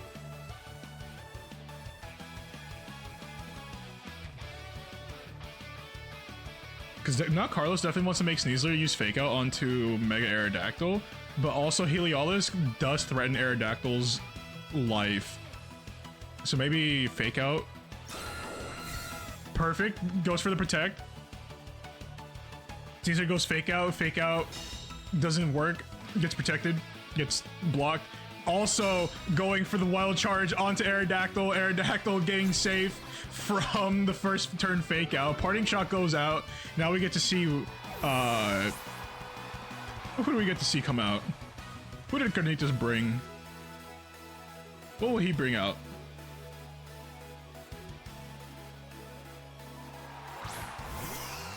We get to see now Creamy. Oh, this is actually kind of crazy.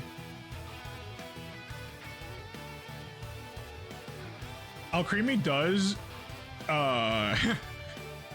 does bring in Aroma Veil, but will it be enough to get out a Dazzling Gleam at the very least? Okay, we see another swap in. We go for the Intimidate on the Sneasler. Alcremie goes for the Protect. Sneasler not going to be doing a whole lot of damage now due to the +1, but it doesn't matter because Alcremie is safe from the Dire Claw. Shed Tail comes out. We finally get to see it happen now that Not Carlos realizes it needs more health. Shed Tail acts as a substitute, so you got to bring it down. On top of that, you're able to swap out to a Pokemon and still be protected by the Shed Tail.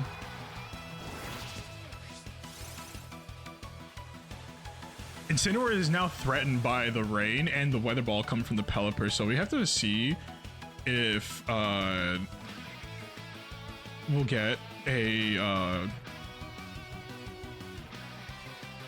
if we can finally get an Encore, or not an Encore, a Dazzling Gleam.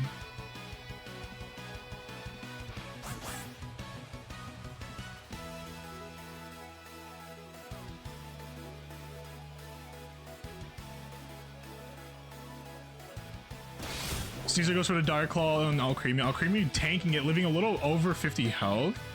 Tailwind on Pelipper does set up, meaning speed control is now in Not Carlos's favor. Dazzling Gleam comes out. Will it be enough to take out the substitute off the Pelipper? We'll see. Substitute Fade does, Pelipper does come out on the field. Parting Shot does work on the Pelipper, meaning Incineroar is no longer threatened by the Weather Ball and in the rain. But who will he bring out next?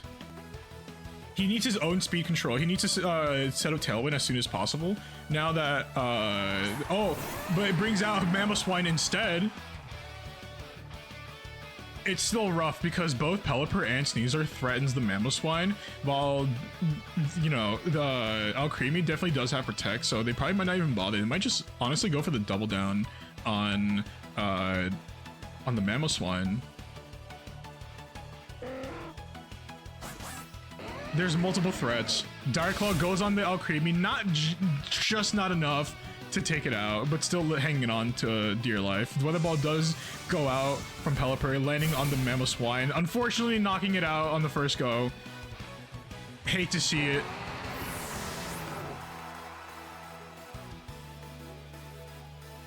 And unfortunately, Deckery doesn't go out because there's no one there on the partner side.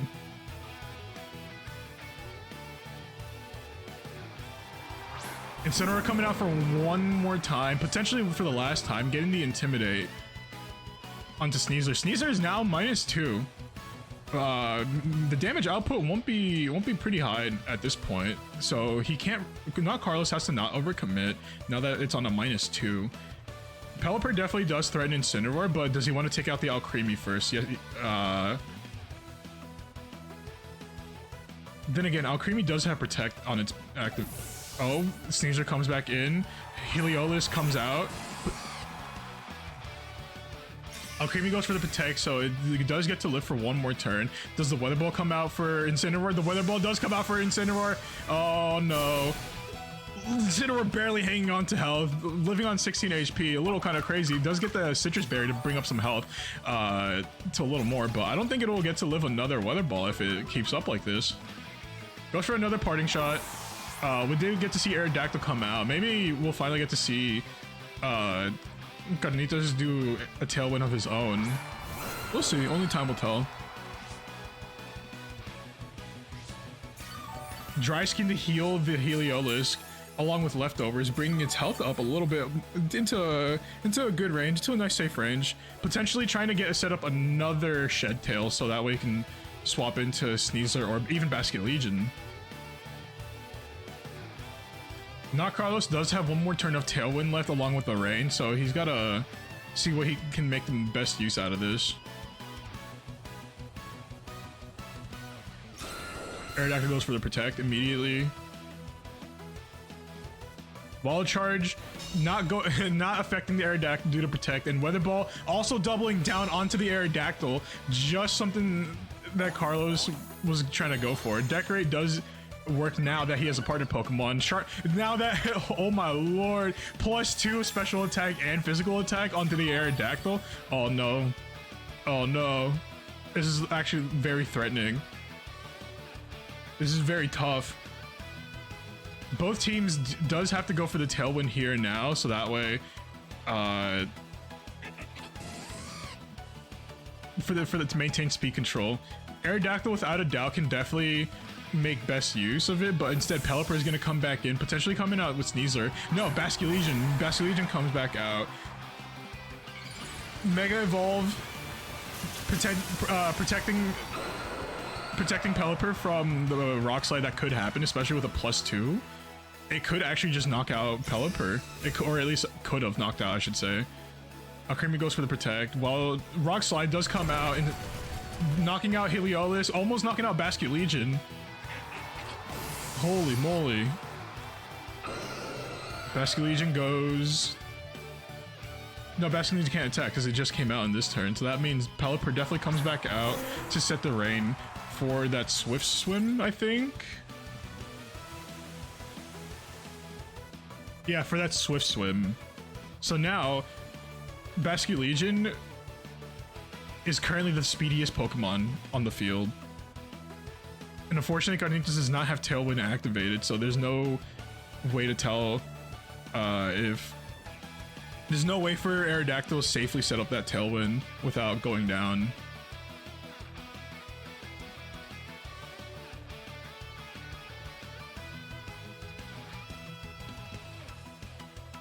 As of right now, this is kind of even, but whoever goes first in this turn does get to push the other person into the corner. Rock Slide does take out Basculegion, assuming it lands. Avoids the attack. Oh no, you hate to see it. Basculegion goes for the Blizzard, but misses the Aerodactyl. Hits the Alcremie. Alcremie does go down to this Blizzard. That's actually insane. Aerodactyl's living. Aerodactyl gets to live a little longer.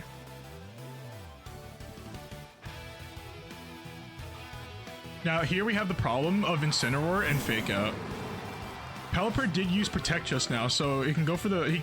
that's his only choice, unless Pelipper decides to go for the double Protect.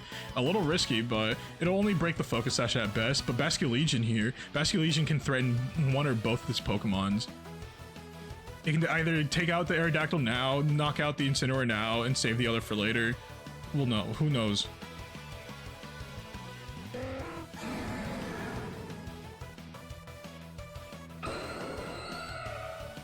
Will we go for our Last Respects or will we go for a Liquidation? Liquidation is probably the best way to go because of the rain and the boost. Oh, Basculegion goes for Aerodactyl goes first with the hitting Rock Slide on both, taking out Basculegion, leaving Pelipper on 1 health. Now, Carlos is really pushed into the corner here. Only left with Sneasler, and Pelipper got faked out, and he can't use Tailwind or anymore. Can't use Protect and Tailwind. Oh. Oh, this is scary. This is close. This is suddenly all just got neck and neck. Oh, the only problem here is that Sneasler now has the only fake out pressure left in the game, but one Rock Slide is enough to knock it out. So he has to see who he wants to threaten, take out first. Either a Hurricane or a Hurricane on someone, Weather Ball, fake out. The options are so limited right now.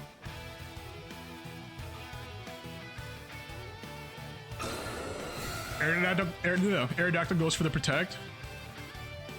Incineroar goes for the Protect, so the fake out pressure is no longer there. It's gone.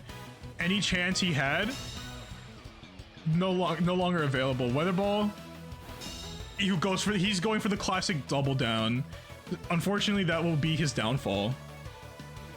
Now with the Aerodactyl being the current fastest Pokemon on the field, it has to hit the Rock Slide to secure the win for this game. And Incineroar would definitely be able to finish off Sneasler, hopefully with a Flare Blitz. Even in the rain, it should be able to do enough. But no, but Sneasler has a Protect of its own. Aerodactyl uses Rock Slide, gets protected by the Sneasler. Does land on the Pelipper, taking out Pelipper.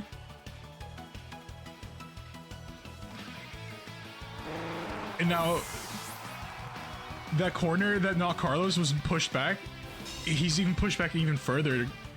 No speed control, no way of activating the white herb without being able to live for the rest of the turn. So now it's just a choice of what does Garnitas want to hit Sneasler with. Either go for a rock slide for a potential flinch and then have Incineroar finish it off, or just go straight for the but unfortunately it missed. Close combat on the Incineroar. Does take out Incineroar. Now all that's left is Mega Aerodactyl versus Sneasler. And now with its defense dropped and no White Herb to reset the stat, it's definitely in a position to get knocked out right here now. But we have to remember that Rock Slide is not a 100% accurate move. So there is a chance. There is a chance. Sneasler goes for the Protect. Aerodactyl goes for Rock Slide, gets protected. Now we gotta try again.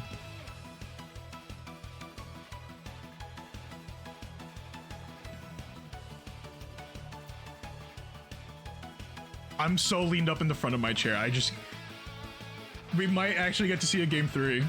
Goes for the Rock Slide and it lands. Sneasler, it's enough to get Sneasler out of here. We do get to see a game 3. Guys, this is the first time we get to see a game 3 so far. That's actually fucking awesome. Holy shit. Oh my goodness. Garnitas is still in. He has one more match. He has one more battle to stay. They both have one more battle to stay into this tournament. Oh my lord. We get to see a game 3. I gotta say, what's really scaring me is Garnitas has Tailwind available, not going for the Tailwind whatsoever. Does not care. Fuck, Garnitas says, fuck out of here with Tailwind. I don't need that. When you have a threat like Mega Aerodactyl being the fastest Pokemon without Tailwind, what do you need it for? Obviously you need Tailwind for like the, you know, to maintain the speed for for your other Pokemons, but he doesn't care. Aerodactyl's here to be the main star of the show.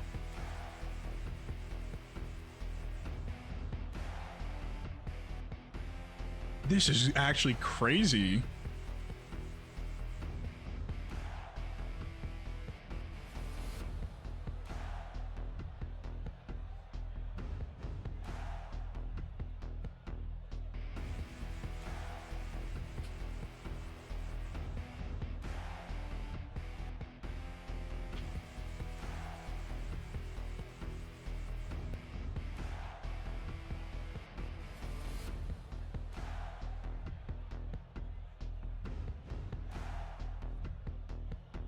It was taunted and couldn't Tailwind. No, but doesn't Taunt shake off? Torment doesn't shake off. Taunt does after a couple of turns.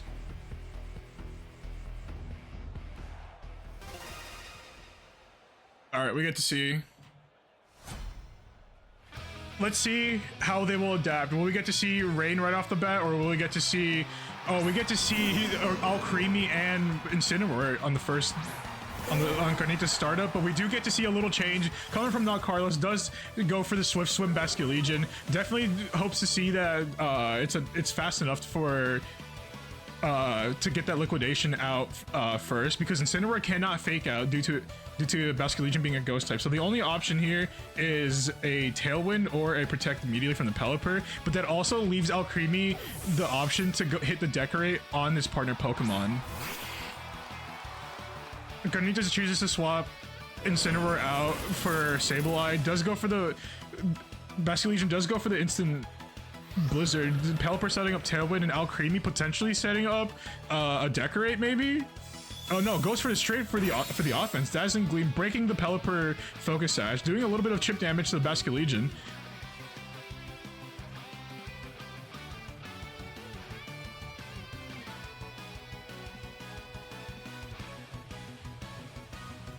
Now we have to, now that speed is on the side of Not Carlos between Tailwind and Swift Swim being, you know, piled on, Basculegion is gonna go fast. Does not get the knockout onto Sableye, but however does get the defense drop.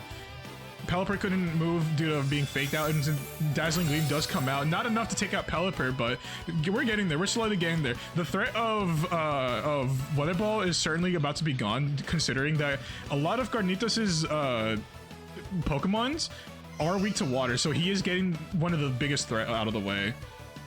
But unfortunately, there is another threat.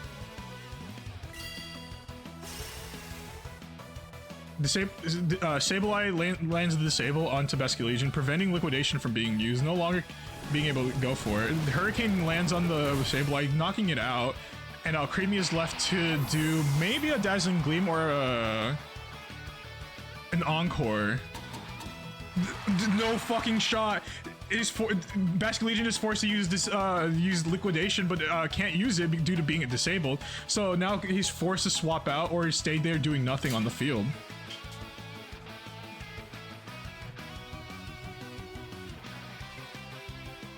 Holy shit. Who would have thought we would see an Alcremie here today? Intimidate does happen on the Incineroar. Incineroar definitely has the fake out pressure active once more. Alcremie, on the other hand, Alcremie is, oh my goodness, what a... Who would have thought Alcremie and Sableye pairing would have knocked Carlos into a corner like this, where he's forced to swap out Basculegion to get rid of the Disable and the Encore. Intimidate does come out. Pelipper swaps back in. So now that we have the problem of a double fake out. Oh, but Incineroar uses Protect, meaning it's definitely gonna get faked out by the opposing team in the next turn. Both of Garnitas' Pokemons are very open to the threat of fake out.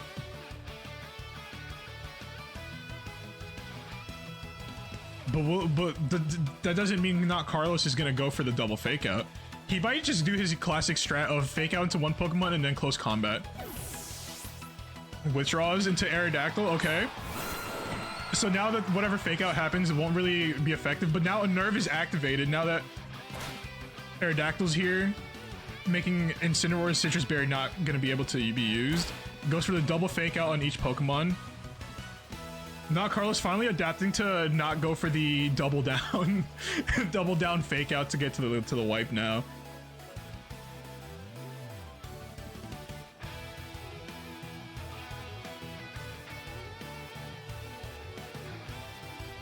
Here we might see a Dire Claw going into Alcremie, but because Sneasler is -1, oh, and Alcremie comes back in, Incineroar comes back out, threatening with using Intimidate for another -1 onto Sneasler. But the stat gets reset due to the White Herb, so now it's back to normal. But that means when it uses close combat, the defense drops are gonna stay. Finally, we get to see a Tailwind from Garnitas. Now that the speed control is there, he doesn't have to worry about getting outsped from his Incineroar to the other, and potentially getting outsped by the Sneasler. Parting Shot does happen onto the Aerodactyl, bringing Pelipper back in for that rain. We do get to see the rain once more, at the very least, before potentially Pelipper coming, getting knocked out of the match. We have to remember, Pelipper does not get any form of priority using Tailwind, so it's safe to assume that Garnitas' Pokemons are gonna go first due to Aerodactyl's Tailwind being used. We might even get to see a double knockout if we get to see the Mega Aerodactyl go for the Rock Slide. But we have to remember, that's if it lands.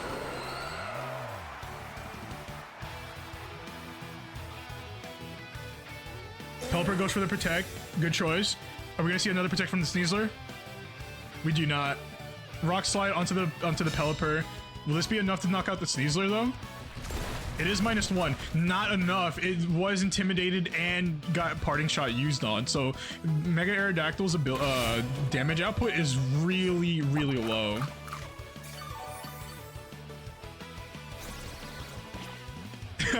Classic Incineroar. Parting Shot, you had a choice of words to say to the Sneasler, and it says peace.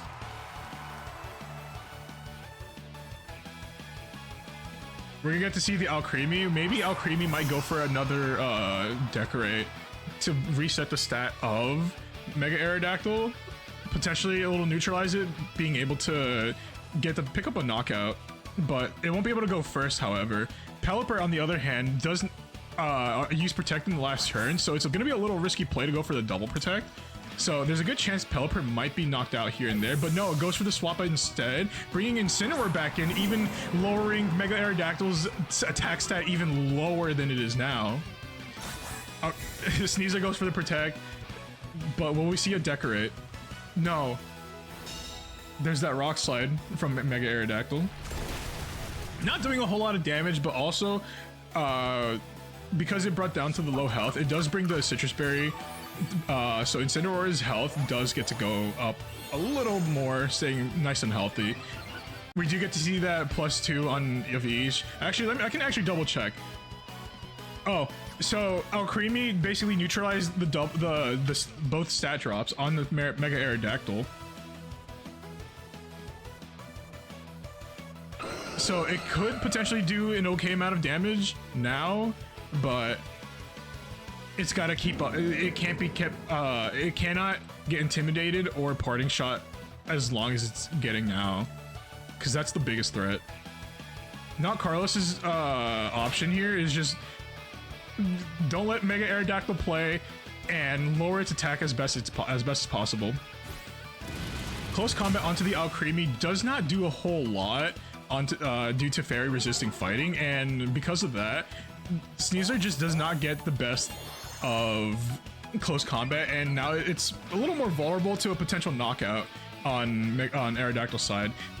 Tailwind goes out for Carnitas, but still Mega Aerodactyl is the fastest Pokemon here, so it can still threaten with Rock Slide.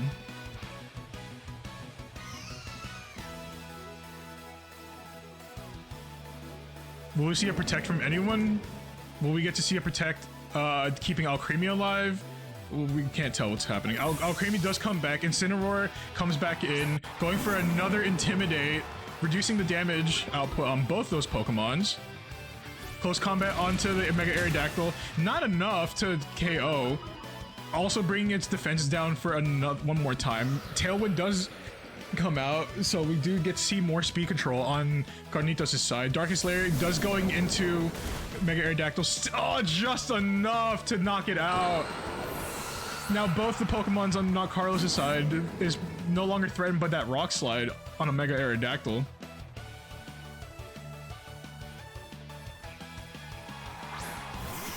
Now that the Alcremie and Incineroar is left, it's kind of hard to tell how he can turn this around. Incineroar does have that fake out pressure due to it just coming out.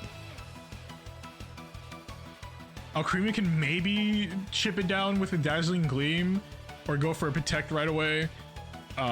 It's just hard to tell what can happen now. We also have to keep in mind that Not Carlos's Pelipper and Basculegion is still alive, so it's still a 4 against 2 in favor of Not Carlos' side. Not Carlos brings in Sneasler in for Basculegion, brings Incineroar back in, out for another Pelipper. Rain and Swift Swim is definitely going to be dominant here, especially for Incineroar. It's very threatening. Pelipper does go down, but it got to do what it needed to do for Basculegion. It helped set it up. Flare Blitz into the Basculegion, not going to do a whole lot of damage due to it being a water type and in the rain. Does bring it down to the red health, along with Incineroar's own health being brought down. Not nearly low enough, but anything can knock it out in his next following turn. Caesar comes back out. Carlos definitely has fake out pressure coming in. He definitely knock out the Incineroar without any issue due to Swift Swim and the rain being active. So now it's just a matter of target selection.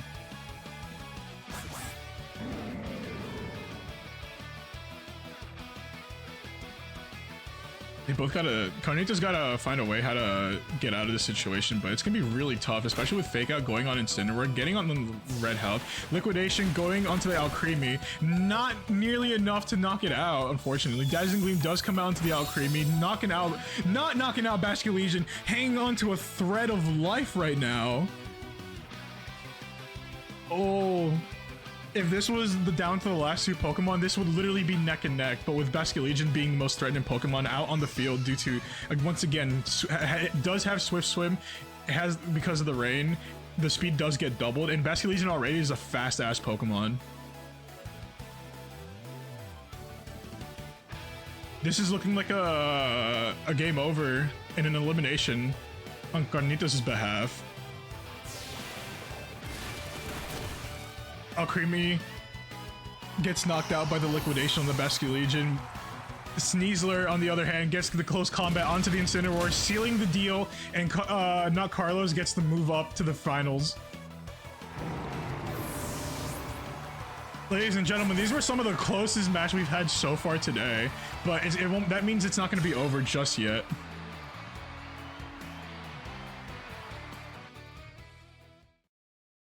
Oh my goodness.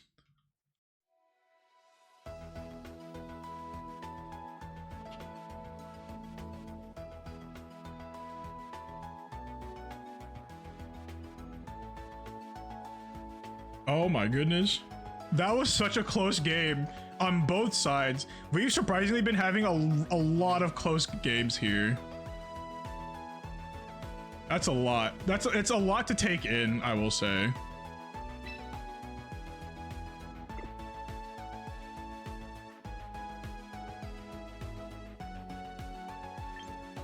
Oh, I need like another water. I need another water break. Fortunately, I can just get up and grab, like, take 2 steps and grab some water.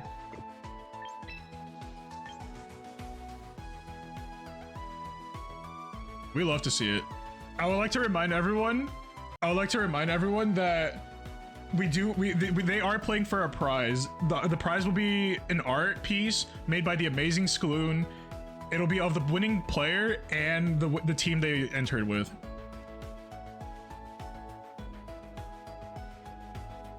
I will say, any subs, bits, and donos that if anyone's like generous enough, it will help fund for a potential next tournament I do. Fingers crossed though, if we do get to do another one. But I'm excited. I'm super excited.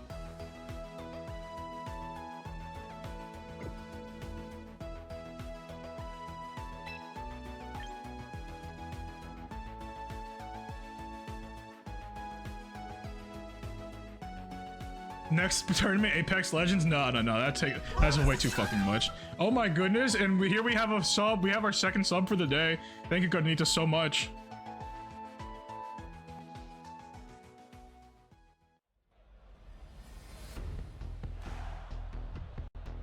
Guys, this is the last match before grand finals, and the winner here determines who gets to play against not Carlos. I'm gonna go grab water. Actually, no, I need a fridge cigarette.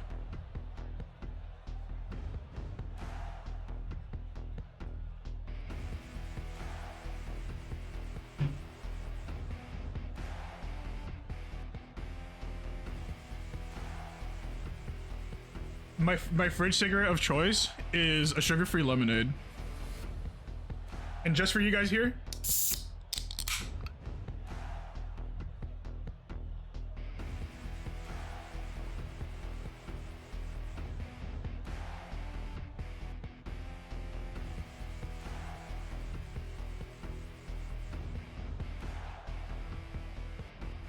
so the best thing about going into these matches is that if they were able to watch the entire time, they can pick up on what does what and who can do what.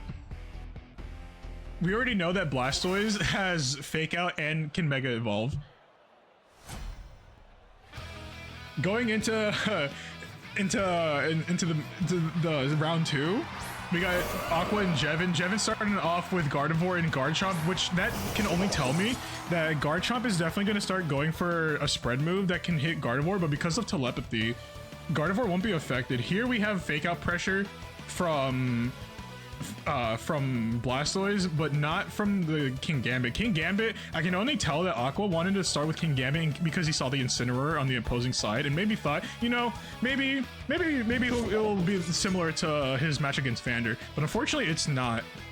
So King Gambit won't get the Defiant boost, and Blastoise does have Fake Out, can threat Jevin's side with Fake Out pressure.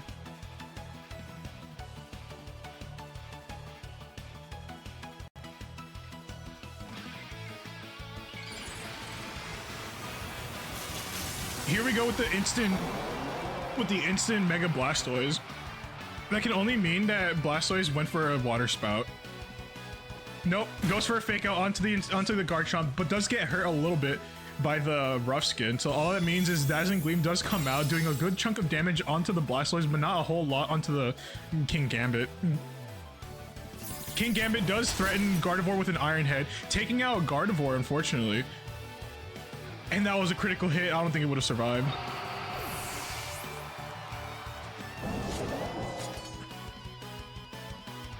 Now, I can only guess that if Jevin brought Mega Frostlass, doesn't want to bring it out now because of the threat of King Gambit, so he does have to get rid of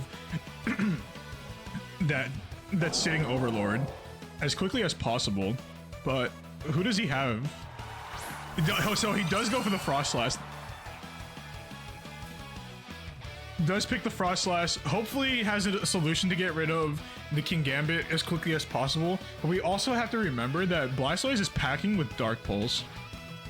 So Mega Frostlass is definitely threatened by both, can be threatened by both the King Gambit and Blastoise. Meanwhile, Garchomp is just, you know,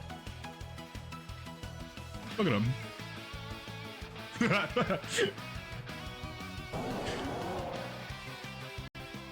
But there's a chance we might get to see an Aurora Veil coming out on turn 1, maybe to potentially reduce the damage, but there's no telling if he'll go for a for another head. What was it? Iron Head?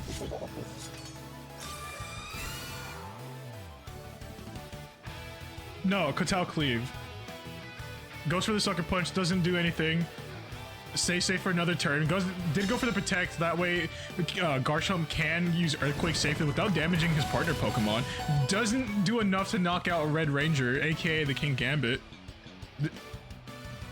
Does threaten the Water Spout, not doing a whole lot of damage now, much as what it used to, because Water Spout, again, Water Spout is based on how much health the user has, and if the user isn't at full health, then it's not a big threat.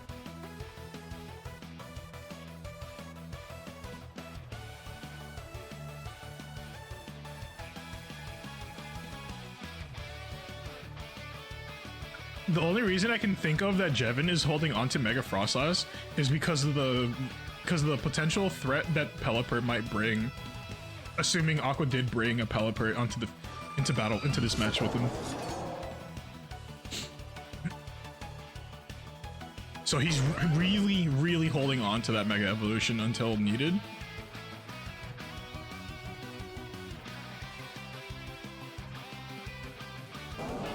Never mind, he pulls that trigger. He pulls the Mega Evolution. Mega Frostlass comes onto the field, does activate the Snowscape. But this would be like a really...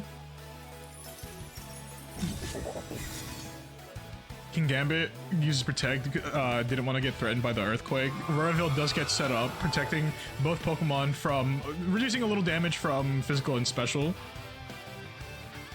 Garchomp uses Earthquake. Damage will be reduced onto the Mega Frostlass due to Auroraville being activated. Just enough damage to knock out the Blastoise, but unfortunately that has a lot of health for Mega Frostlass to lose.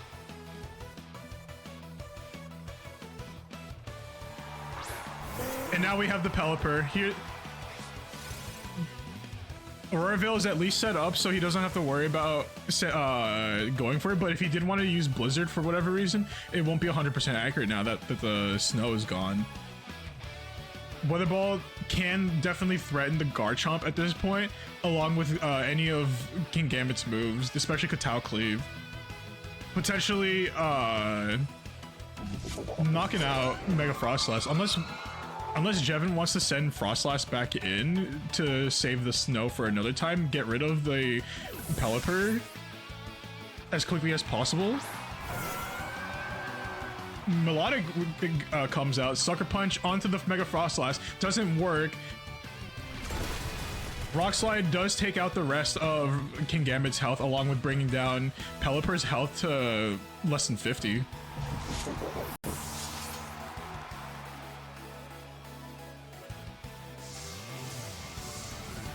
Nutcrawlers goes for the Weather Ball, bringing down Garchomp's health to less than 50%, but still... oh, it was still hanging on. And now we're down to the last two of Aqua's team, which is Sneasler. Now he's got to pick to decide, do I want this Melodic to do some big damage with the rain still up? So maybe I'll go for the fake out there, or do I want to stop Garchomp from going another Earthquake and potentially getting rid of this Sneasler?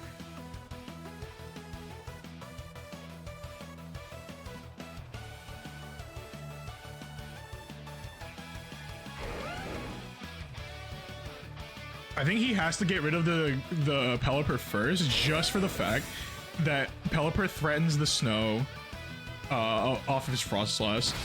Goes for the Dot Claw. Does it get a status condition? It does not. Weather Ball goes into the Garchomp, but it's protected, so Garchomp does get to live a little longer. Coil does get activated from the Melodic, meaning its defenses and actually gets raised a little bit. Also with leftovers to bring its health up a little more to full health. This can only mean that Melodic is getting ready to use Hypnosis.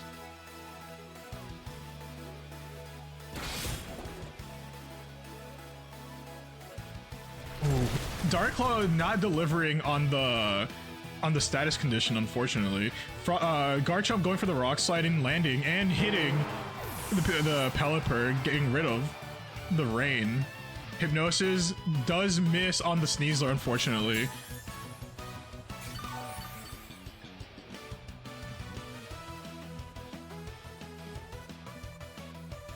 Now it's just Sneasler against, there's nothing much he could have done with just a Sneasler. Nothing much he could have done there. It was just really tough, especially without the rain and no fake out pressure.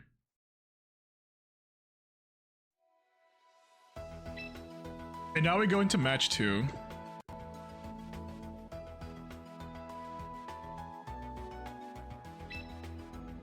By the way, this is what the room looks like. This is everyone here. Everyone who's been playing has just been chilling here in this room.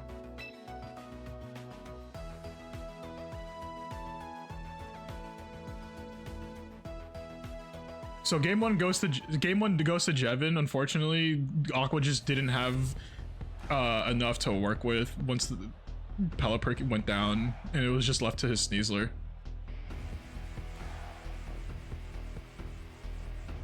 Now the only question is, will he go for Vivillon once more for that Compound Eyes and Sleep Powder combo? Because it was very scary to see Sleep Powder just constantly landing. Or are we gonna see another startup of Blastoise and maybe Pelipper, unless he wants to take that gamble and make the risk call of Jevin starting with Incineroar, so that way King Gambit can get the +2 attack from Defiant.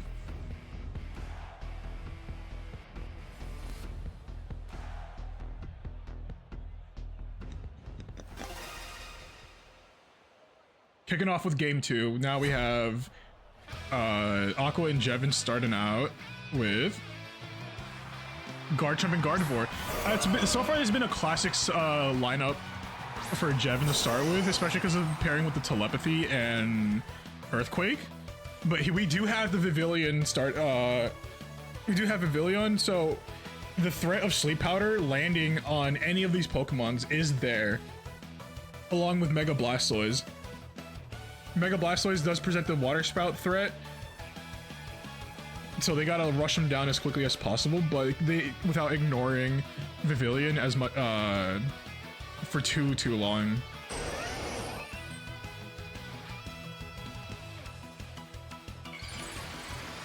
Once more, we get to see Mega Blastoise Mega Evolve. a lot stronger than base Blastoise. That way Water Spout can do even more damage.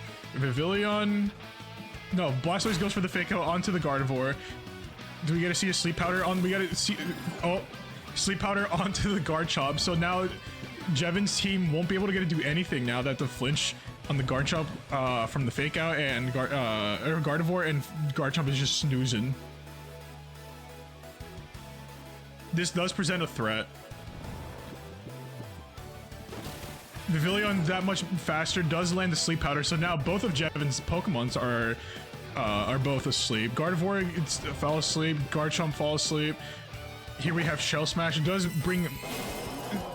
make Blastoise strong, a little weak, just a tiny bit weaker, but it's really strong and fast. Very scary to see, especially when Water Spout is an option here.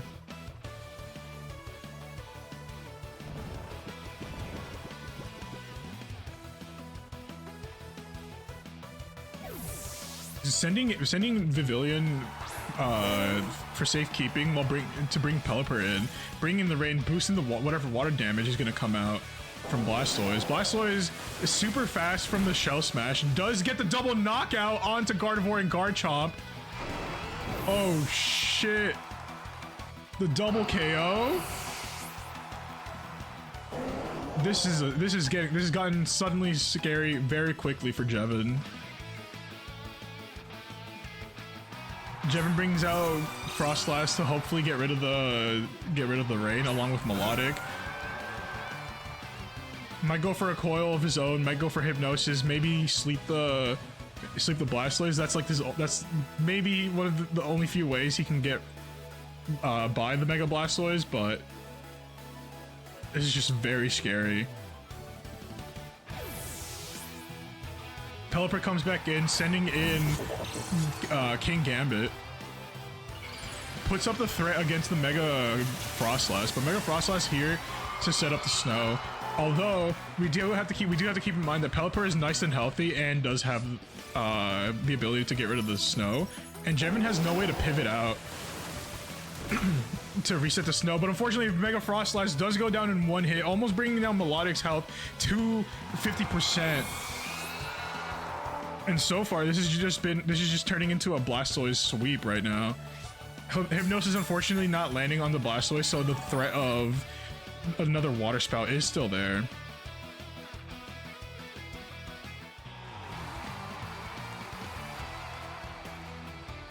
Ladies and gentlemen, we get to see another Game 3.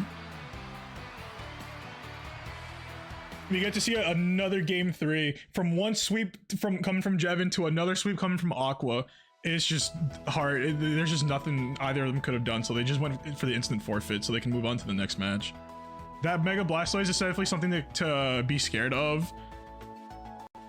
He just has to do his best to rush it down as quickly as possible, but the threat of Vivillon there to Sleep Powder everyone before they can even get the chance is terrifying, especially pairing it with Fake Out from the Blastoise. It's just too much pressure.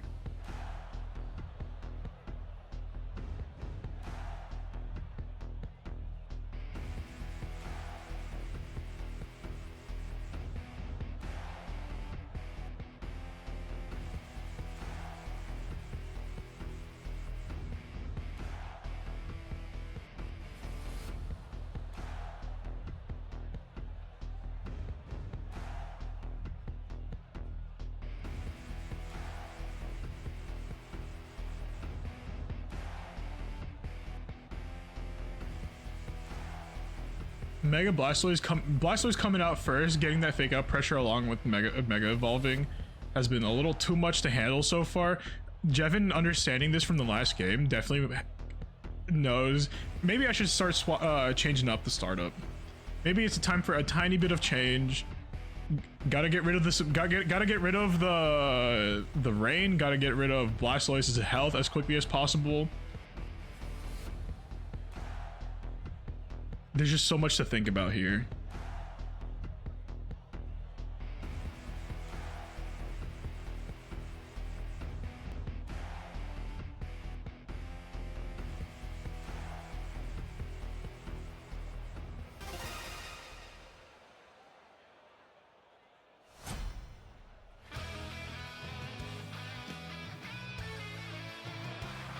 here we are with a different lineup coming from Jevin, Incineroar, and Lucario. Now we have Vivillon and Blastoise. So here we're expecting a similar line setup from Aqua, where Fake Out into Sleep Powder. But we gotta remember that Incineroar does threaten the does have the Fake Out pressure and can threaten one or the other. So he has to pick and choose what he wants to do for this turn 1. If he wants to go for the Fake Out, if he has something else in mind, if Vivillon wants to come back in, if he wants to keep it out. There's just a whole lot to think about if he wants to keep the Blastoise sweep. Jevin, on the other hand, definitely has Lucario. We've not seen a Lucario at all this tournament in between his matches in against Marble, and definitely not from the previous game. Goes for the Lucario. Goes for the Mega Lucario. Mega Lucario will be able to maybe outspeed. Oh no, it definitely outspeeds. Should you go for a Fake Out here? Assuming it can learn it. Or it has it.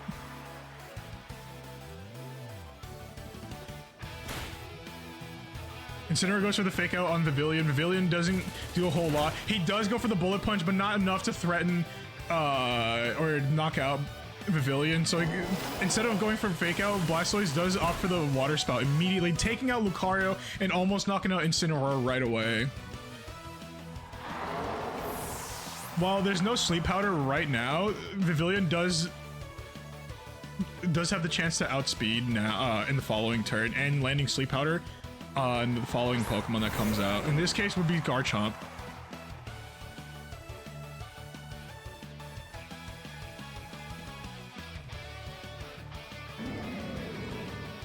He has to decide what he wants to do for this upcoming turn, whether he wants to swap into potentially Gardevoir to reduce, to not get hit by an Earthquake potentially if he goes for the Earthquake, or if Garchomp wants to go for a Rock Slide, assuming it's Choice Scarfed and has Rock Slide. But one thing we know for sure is that the current biggest threat is still Blastoise. Garchomp opts to go for the Protect, while Incineroar... No, if Vivillon goes for the Sleep Powder on Garchomp, good choice to Protect. Water Spout, getting rid of Incineroar, so that way his next Pokemon can come out safely.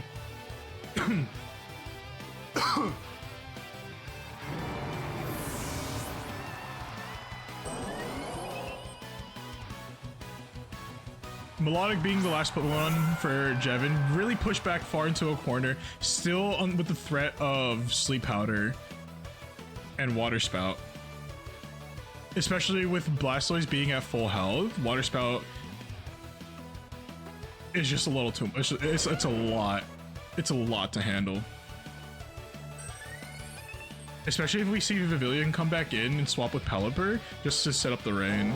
Garchomp goes for the double protect but fails, unfortunately. Sleep Powder does land this time on the Garchomp due to double protect failing. Will Melodic go for... No. Blastoise goes for a Dark Pulse, chipping away Melodic's health just to be able to knock it out, potentially with Water Spout, but it doesn't matter because Blastoise is currently asleep due to Hypnosis finally landing. The Vivillon being able to Sleep Powder this upcoming turn is still scary, considering that Garchomp is also asleep, but does have the chance of slowly waking up. So here we go for the Sleep Powder. Now we gotta cross fingers for, no, unfortunately Garchomp does want to stay away, stays asleep. Everyone is snoozing off. Everyone is snoozing. It's a snooze fest.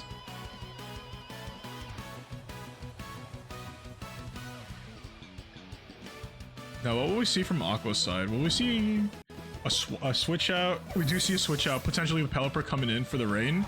Yep, Pelipper comes back out for the rain, so that way Water Spout can still do a whole lot of damage even if it doesn't become on full health. Garchomp going for the Rock Slide does chip away at Blastoise's health, but not by a whole lot, along with breaking Focus Sash off of Pelipper and bringing it less than 50 health. both water Pokemons are snoozing off, so they can't really do a whole lot here. Although I do think Melodic does wake up this upcoming turn. Melodic should be waking up in this upcoming turn. Rock Slide can definitely threaten, not Pelipper anymore because of Protect, but can definitely threaten Blastoise's health a little bit more, so that way Water Spout isn't as threatening as it would be, but still above 50%. Blastoise finally wakes up, but flinched because of the Rock Slide. Oh, that's so unfortunate. You hate to see it. Coil gets activated, so now the defense, Melodic's defenses and accuracy does go up by 1 each, and gaining health a little bit more, being able to survive Blastoise's Dark Pulse and Water Spout and any other things it might want to do.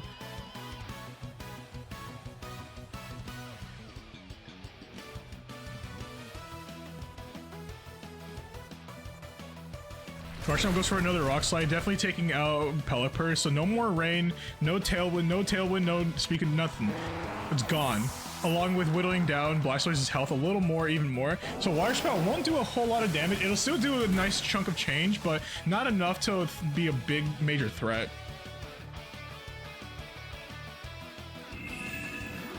Melodic does land another Hypnosis on Blastoise, making it a little, making it take another nap. Vivillon does come back out onto the field, so the threat of Sleep Powder is there.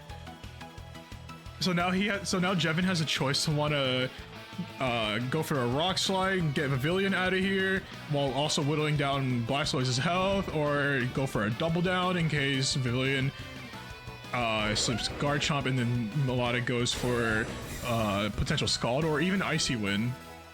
Garchomp goes for Protect. Sleep Powder does get the read onto the Garchomp. Onto the Vivillon. No Sleep Powder for Vivillon on this turn. Icy Wind to reduce the speed. Now, that way. Oh. Speed drops do be happening, making it very possible for Garchomp to be the first one to go.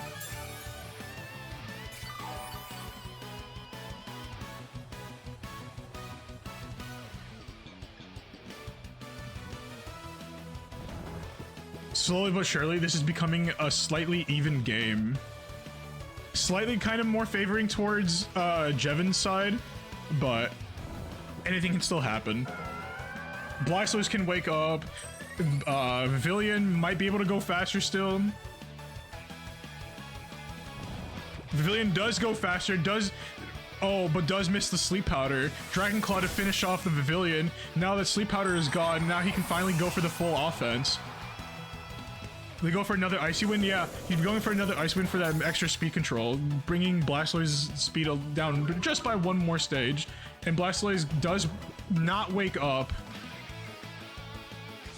Now that the rain has stopped, the threat of Pelipper cannot come back due to it being knocked out. Now all we have left to see is who is going to be the next Pokemon, and it looks like King Gambit is up next. Not the fastest Pokemon, so Garchomp can in fact threaten King Gambit and Blastoise with 1 simple Earthquake. Blastoise does have to wake up now if it wants to do something, assuming it lives long enough to be able to get some damage in. But unfortunately not. It does take out King Gambit's health to less than 50%, and taking out Blastoise.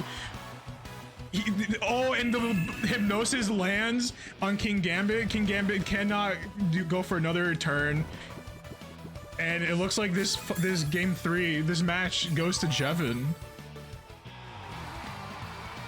How quickly Jevin turned that around. He was able to turn that around. The threat of Mega Blastoise has been so scary, pairing it with a Fake Out and then an immediate Sleep Powder. An immediate Sleep Powder has been the bread and butter for Aqua, but unfortunately Jevin was able to adapt quick enough to be able to take the match to himself. Holy fuck, that was so close. Holy shit.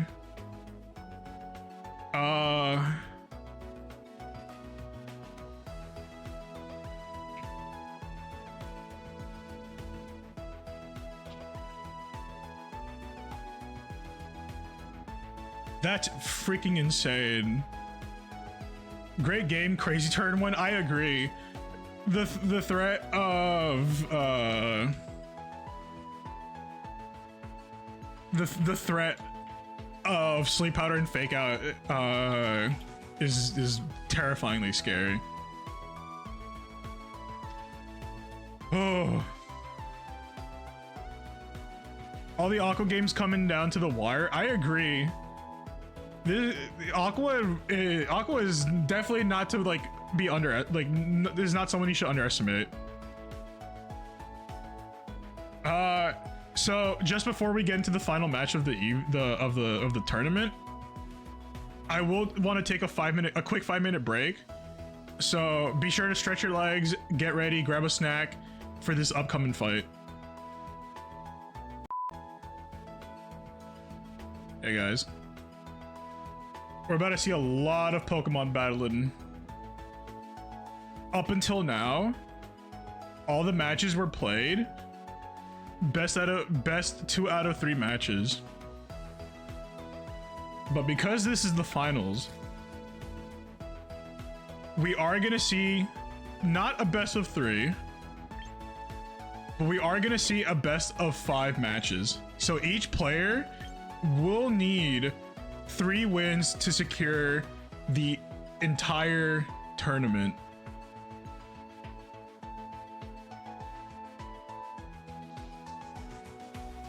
So just remember, they need 3 wins. And if this somehow goes to a best of 5,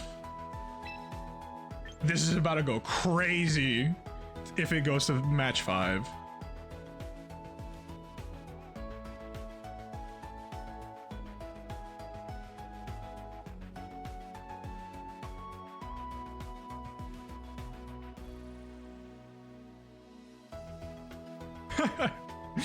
Jevin, I'm sorry, but I have to cheer for not Carlos. I've known Jevin a long time. He don't need no cheering.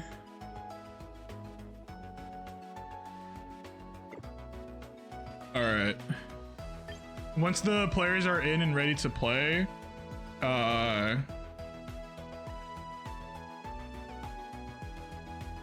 we'll be up and running.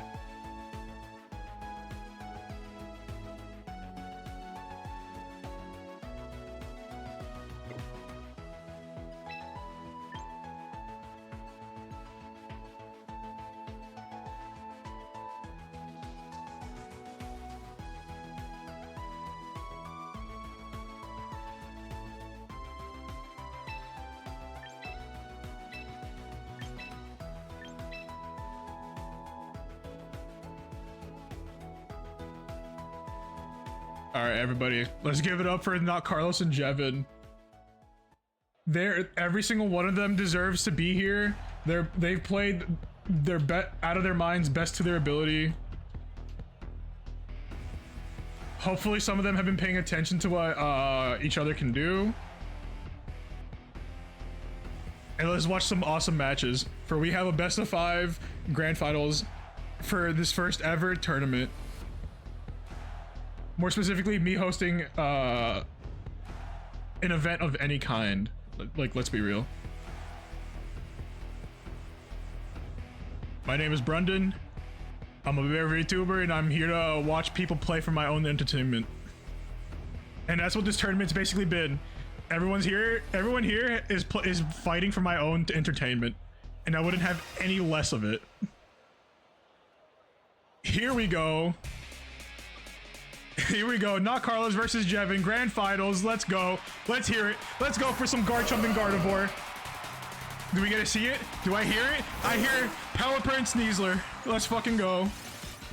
Pelipper setting up the immediate rain, so that way Basculegion can potentially have a good chance of knocking out Garchomp with a liquidation. Should it be able to come back into the switch into the field safely. We do have a fake out pressure on Carlos's side. However, goes for the fake out on the Gardevoir. Earthquake can potentially come out and maybe get rid of. No, we go for the Rock Slide. We gotta hope for that flinch on the Pelipper, almost bringing it down to nice 50% health. Just lives above 50. Pelipper couldn't flinch, gets the flinch, so already flinch back to back. We get the back-to-back flinch. Now all that's left is for Gardevoir to be able to live long enough to maybe pick up a knockout on either of these Pokemons. Garchomp going for another Rock Slide, maybe making the Pelipper either get knocked out or getting a flinch. We want to see a potential. Oh no, we go for a Protect on Carlos. Does go for the Psychic. Unfortunately, not for the Sneasler, but for the Pelipper. Dire Claw onto the Gardevoir, knocking it out in one hit. Well, not one hit. It got faked out and then into one hit. So there goes Gardevoir. Not what I was fully expecting, but now Garchomp is going to return the favor. Garchomp said, hey, you're going to knock out my Gardevoir? I at least got to take you out now. And now we're back to an even match. Picks up a critical hit. Doesn't matter. Garchomp didn't need it. Sneasler goes down. So now this allows not Carlos to safely switch into Basculegion for that Swift Swim, but unfortunately Mega Frostlass is going to threaten the Swift Swim ability being activated with its own Mega ability, so we have to see. Fortunately for not Carlos's Basculegion, it does have Last Respect, and it also can very well threaten the Frostlass should it want to. Jevin goes for the Mega Frostlass on this turn, getting rid of the Rain, aka, and along with getting rid of the Swift Swim ability. So now it's that fish no longer the fastest Pokemon on the field currently. But do we get to see a double Blizzard? Do we get to see a Blizzard? No, we get to see a Shadow Ball threatening the Basculegion, but not nearly doing enough damage to knock it out. Does get the special defense drop, so the Rock Slide does pick up the knockout onto the Basculegion, and Pelipper hanging on to dear life.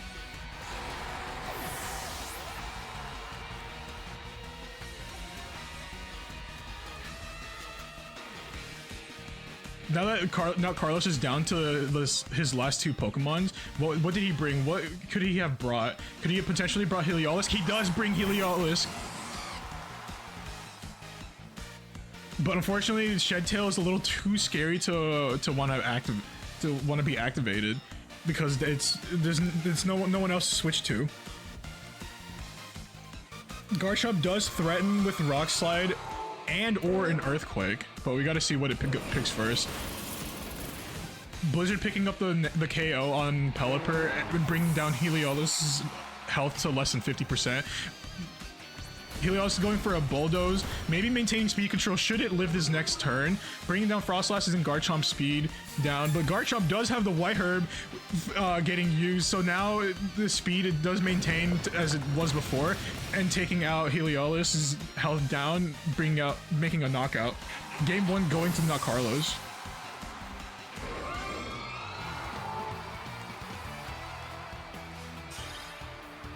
Oh man.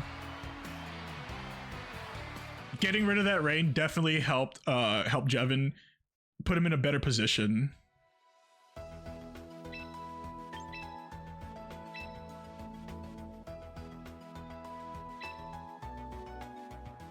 Those flinches are, I agree, those flinches are really brutal between the fake out and getting lucky with the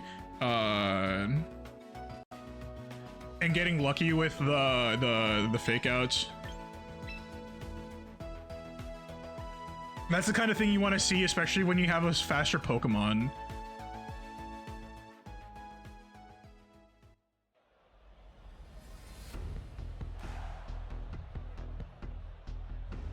So now we gotta see how will not Carlos adapt. How's he gonna adapt going into Jevin's team now? And if Jevin is gonna go for a little switch up, or he's gonna go for the same kind of lineup.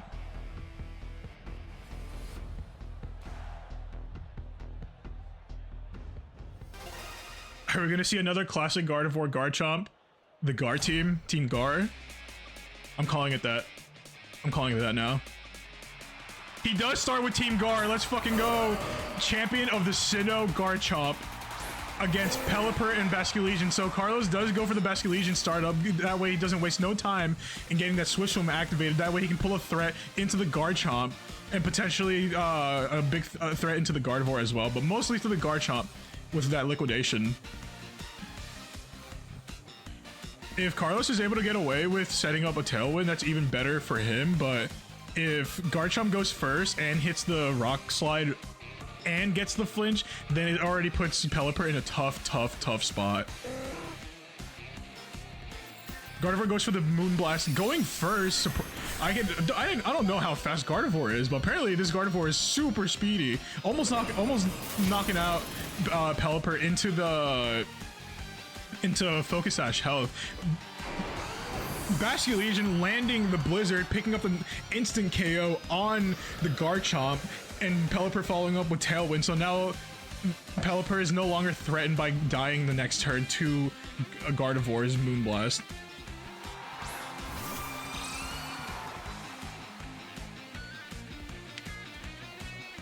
Frost Slice is here on the field. We know what this means, but because Tailwind is activated, will it be fast enough to outspeed Basculegion?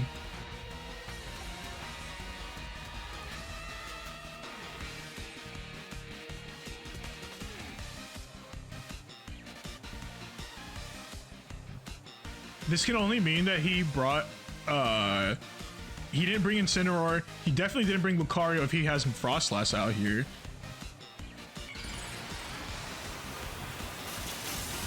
The only Pokemon I can think of that can definitely, that Jevin brought as well is Melodic, along with, on Carlos, he potentially might have brought Heliolisk and maybe Sneasler once more, but only time will tell. As of now, protect from Frostlass so nothing bad can happen to it, along with Gardevoir picking up the Moonblast KO onto the Pelipper, meaning the snow weather can no longer threaten.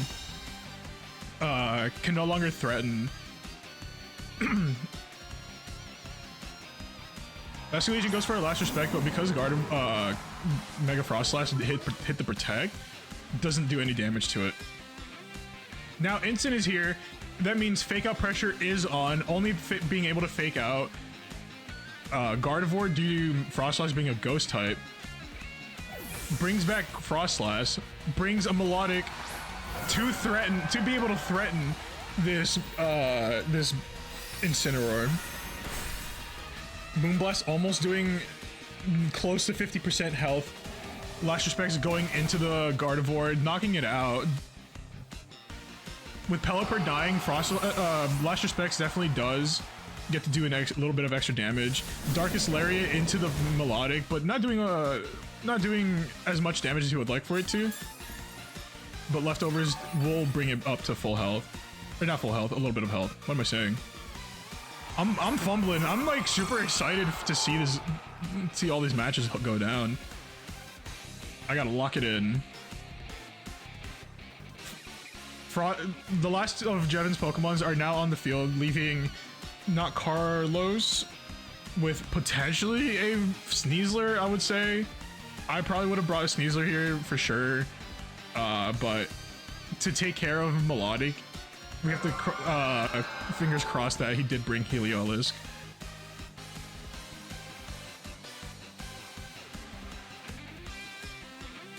Not Carlos does have one more turn of Tailwind up, so speed control will be going down, but I don't think that will be much of a problem. Incineroar does come out, and Dragonite does make an appearance. Mega Frostlass goes for protecting it from a potential Last Respects. Last Respects does go into the Frostlass, and Melodic gets away with another coil, meaning it's setting up for a potential Hypnosis down into the following turn. Tailwind pewtered out, meaning Dragonite will have trouble potentially staying alive. Despite its multiscale, it could be very well threatened due to Mega Frostlass's Blizzard.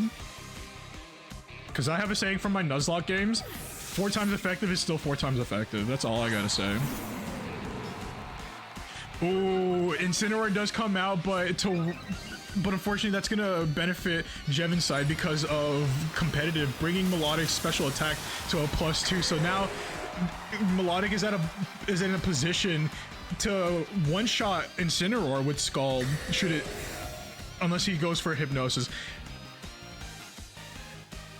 Goes for a Shadow Ball onto the Incineroar, potentially wasting the Protect on Dragonite.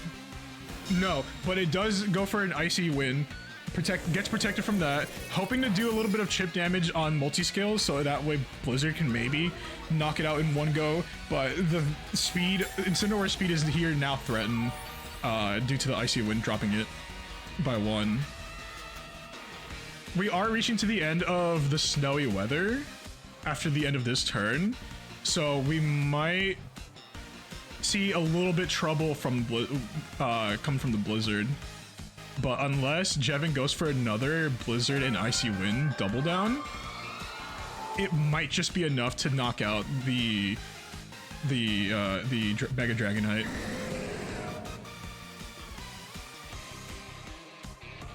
Incineroar goes for a Fake Out, and so that means no Icy Wind on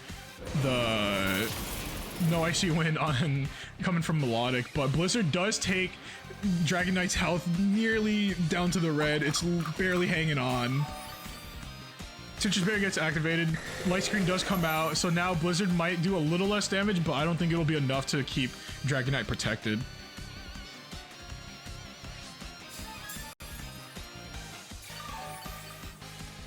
Melodic slowly but surely regaining its health, becoming close to full health and nice and healthy, staying alive for the next, maybe next 3 turns, I would say at most. But they're also slowed down. Incineroar is definitely slowed down by the Icy Wind, so Melodic can definitely pick up the KO. Frostlass goes for another Protect, so we might see another Icy Wind double down. Not double down, Icy Wind to affect both of Not Carlos's team. Dragonite goes for the multi-scale, only hitting 2 times unfortunately, but it does raise the speed, so now the speed... Oh, but unfortunately goes for the Icy Wind, getting rid of Dragonite, so the speed increase and decrease doesn't even matter. Now Incineroar has no way of switching out to reset the speed stat, and coming out is Basculegion. Flarelet's into the Mega Frostlass, but also protected, so now this is even a tougher position for Incineroar to be in.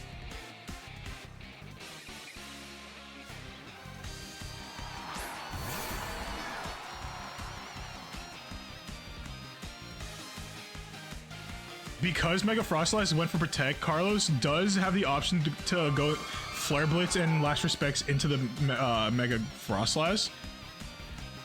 But at the same time, the threat of Hypnosis from Melodic is still there because of its Coil. Coil did bring its accuracy up by 1, so it is gonna be a little tough to maybe stay awake.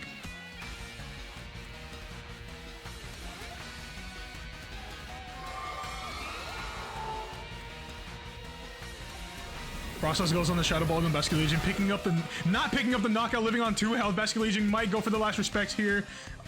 No, but Hypnosis, no! Melodic goes for the Hypnosis. Basculegion won't be able to do Last Respects onto the Frostlass, potentially KO, knocking it out. Incineroar is open to do Darkest Lariat onto the Frostlass, doing enough damage to knock out Frostlass, and now we're left with a 2v1 situation. And all of a sudden, things just got a little scarier for Jevon's side.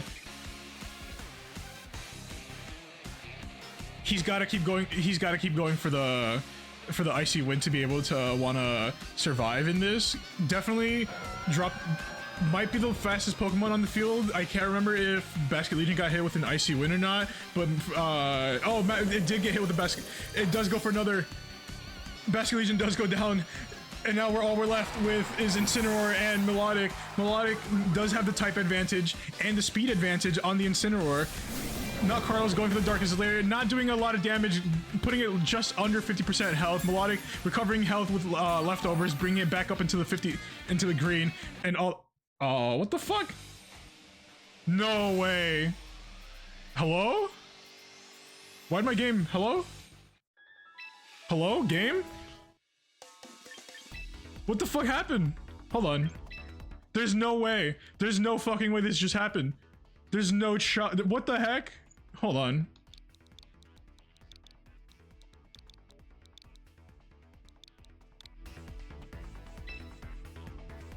What the heck? There's no way.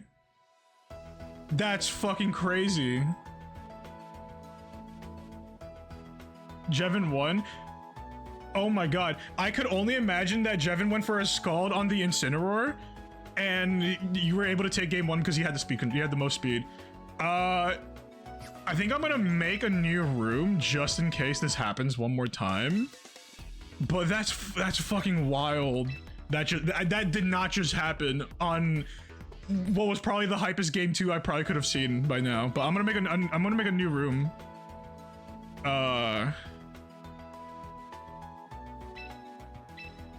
What the fuck? I feel so scammed. But yeah, precisely, yeah, so that's what ended up happening. You got knocked out by the +2, by the +2 melodic Scald, and you were just super slowed down by the Icy Wind. There was nothing else you could do about it. I need a sip of water, holy shit.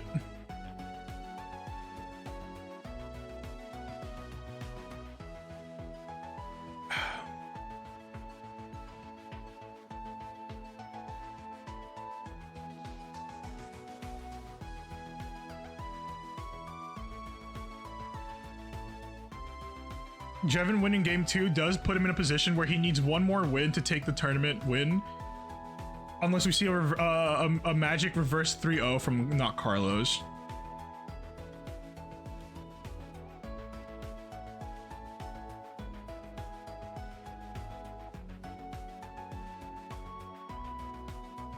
Oh my lord.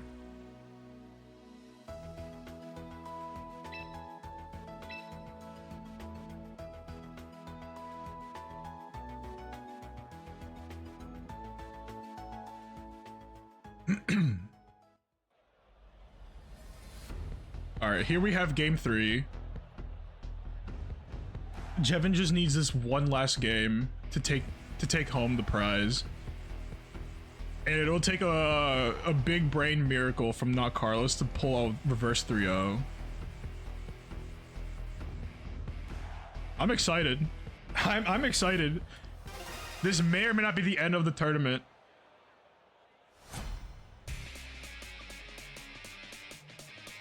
Are we gonna see the Team Gar start up again?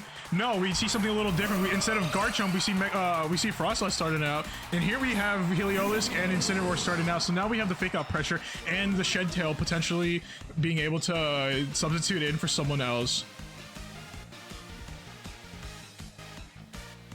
But will we see a immediate Mega Evolution coming from Jevin, or is he gonna hold on to it to make sure that he doesn't get his weather taken over by Pelipper?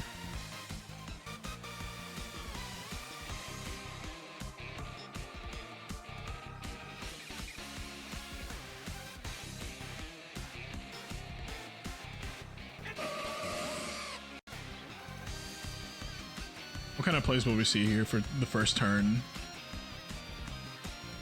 Brings in Frostlass, definitely wants to save the snow, brings in Garchomp. He definitely saw that, Pelipper did not start, so it was hoping to overwrite the rain with the snow due to Pelipper being out and then Mega Frostlass getting its ability when it turns into Mega. But here we see the shift. And potentially we might see that Pelipper come out with that Shed Tail play, and we do see the Pelipper. Pelipper brings in the rain, and also being protected by substitutes, so it does get a free hit. Unfortunately, the swap from Frostlass to Garchomp won't do a whole lot with the Flare Blitz, especially in the rain. It won't do a whole lot of damage. Does bring the combination of Flare Blitz, Recoil, the Dazzling Gleam from the last turn, and the Rough Skin does bring Incineroar to use an early Citrus Berry. Not something you definitely want to see. this early on with an Incineroar. Now, Carlos does bring Incineroar for Basculegion, get that Social activated. Are we going to see a Tailwind from the Pelipper, or are we going to see a Weather Ball to threaten the Garchomp from Jevin? Goes for the Rock Slide, misses the Basculegion, landing on the Pelipper, getting hit. Now we gotta hope it doesn't flinch. Pelipper goes for the Hurricane instead of the Weather Ball. Does threaten Garchomp's health to less than 50%. That's a scary amount of health, and that's even without a crit doing that much kind of damage.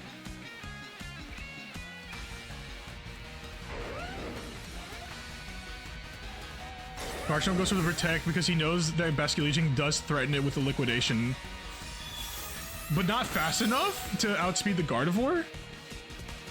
We see Last Respects. We do.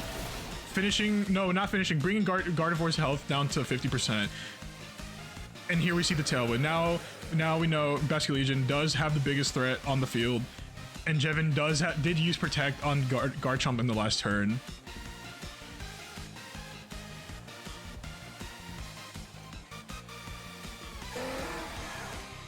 This has gotten, once again, this has gotten really, really close. Jevin brings in Garchomp, gets Melodic to come out onto the field, probably to tank a decent amount of hits. Basculegion does go for the Blizzard, lands on what would have been a Garchomp. Oh no, it lands on Gardevoir. My apologies. Dazzling Gleam takes out Pelipper and brings Basculegion down to very low health. Now, the mistake that Carlos did last game was bring out Incineroar while Melodic was out there. And unfortunately, we're going to see that misplay one more time because Intimidate isn't going to do anything for these special attackers, but also going to do so much for Melodic's damage output between using Icy Winds to get more damage than it should, or go for the instant knockout on Incineroar with Scald.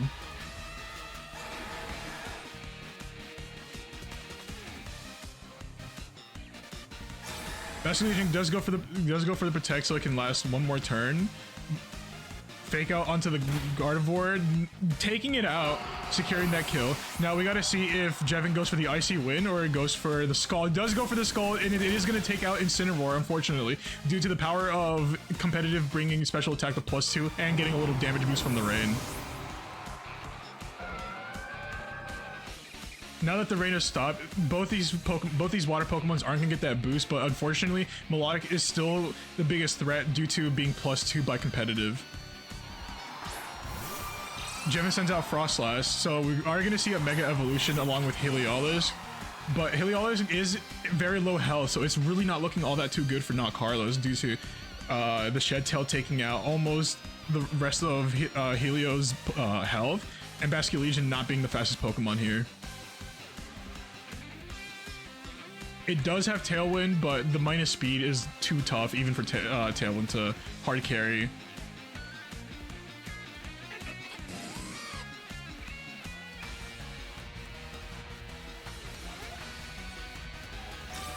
Frostlass goes for the Protect because he might fear for the Last Respects on the Basculegion.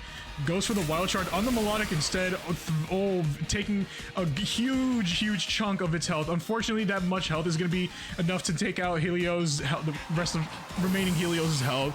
So now all we're left is Basculegion. Going for the Last Respects, but into the protected Frostlass, not being able to do enough damage, and Scald is just enough to take out Basculegion, and Jevin is the winner of the first ever hosted Pokemon tournament.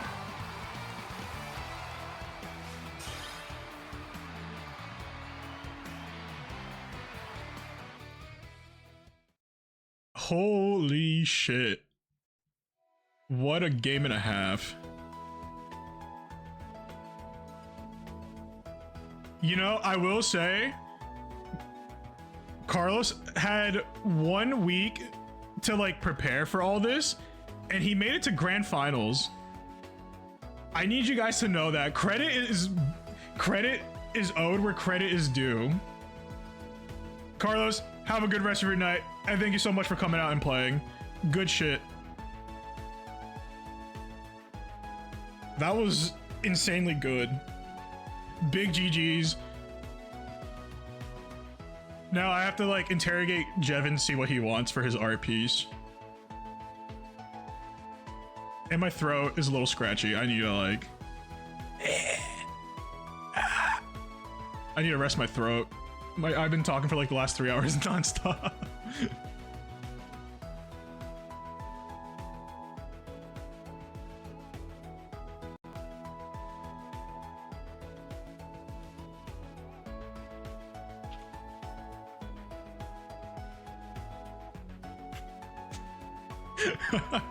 I love your commentary. Was actually pretty good. It was slacking a little bit at one point, but it was because I was like, fuck, I need to like not make my make my throat. I need to not lose my throat a little too quickly. That's about it. That's all I have. I will say, I'm gonna thank all the subs and the gifted subs that happened here along with the biddies. Pawn, thank you for the resub. I appreciate it. Carnitas, thank you for subbing and giving out a gift sub to Hertz. I think it was you that gifted out. Yeah, you gave 2 gifted subs to Hertz. God bless Hertz. And to the Stream Element bot. And Charlie, thank you so much for the 500 biddies. I appreciate it. This will help me fund some of the art that needs to be funded for Jevin's prize. And potentially, if you guys want to see another event, maybe I might do another event in the next regulation.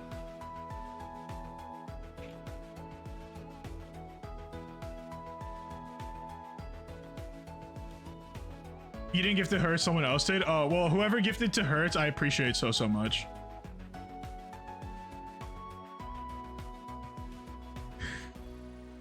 You guys played out of your mind. When I saw the bracket sign up, I knew 2 people to really look out for.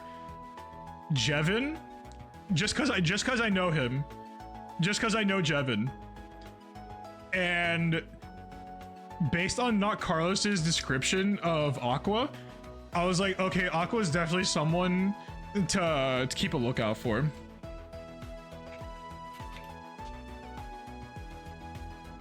You should do an underused tourney. Ooh, maybe. Thanks for hosting. Thanks for playing last minute, Vapid. I appreciate it. I appreciate everyone that took the time today to play and put up with the waiting and the nerves and all that. I appreciate so much. Thank you to everyone for making this happen.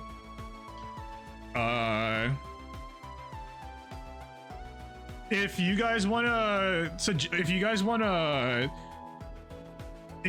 like to maybe see more Pokemon event stuff like this where I'm not like nuzlocking or doing champions on my own time, I will keep the Pokemon section in the Discord server open so that you guys can take suggestions. And if you guys aren't in the Discord server, feel free to click on the link and join. Other than that, I don't have a whole lot for you guys.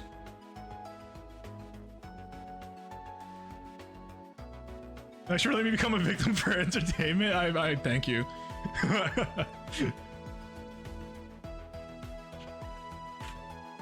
My bestie just went live, so I'm gonna send every single one of you guys over there. I didn't see what she was streaming though. What was she streaming? She looks like she's gonna do some art. Wait, you got a Discord? Carnitas, you're in there. I know you're in there. Anyways, I do have some raid messages. I have a few raid messages. So pick your poison, hit that copy, and then get ready to paste it over. And I think I'll see you guys maybe tomorrow, maybe Tuesday, and we'll see for the rest, and possibly Thursday. And I'll see you guys when I see you guys. And again, thank you so much for making this happen. I appreciate it so much.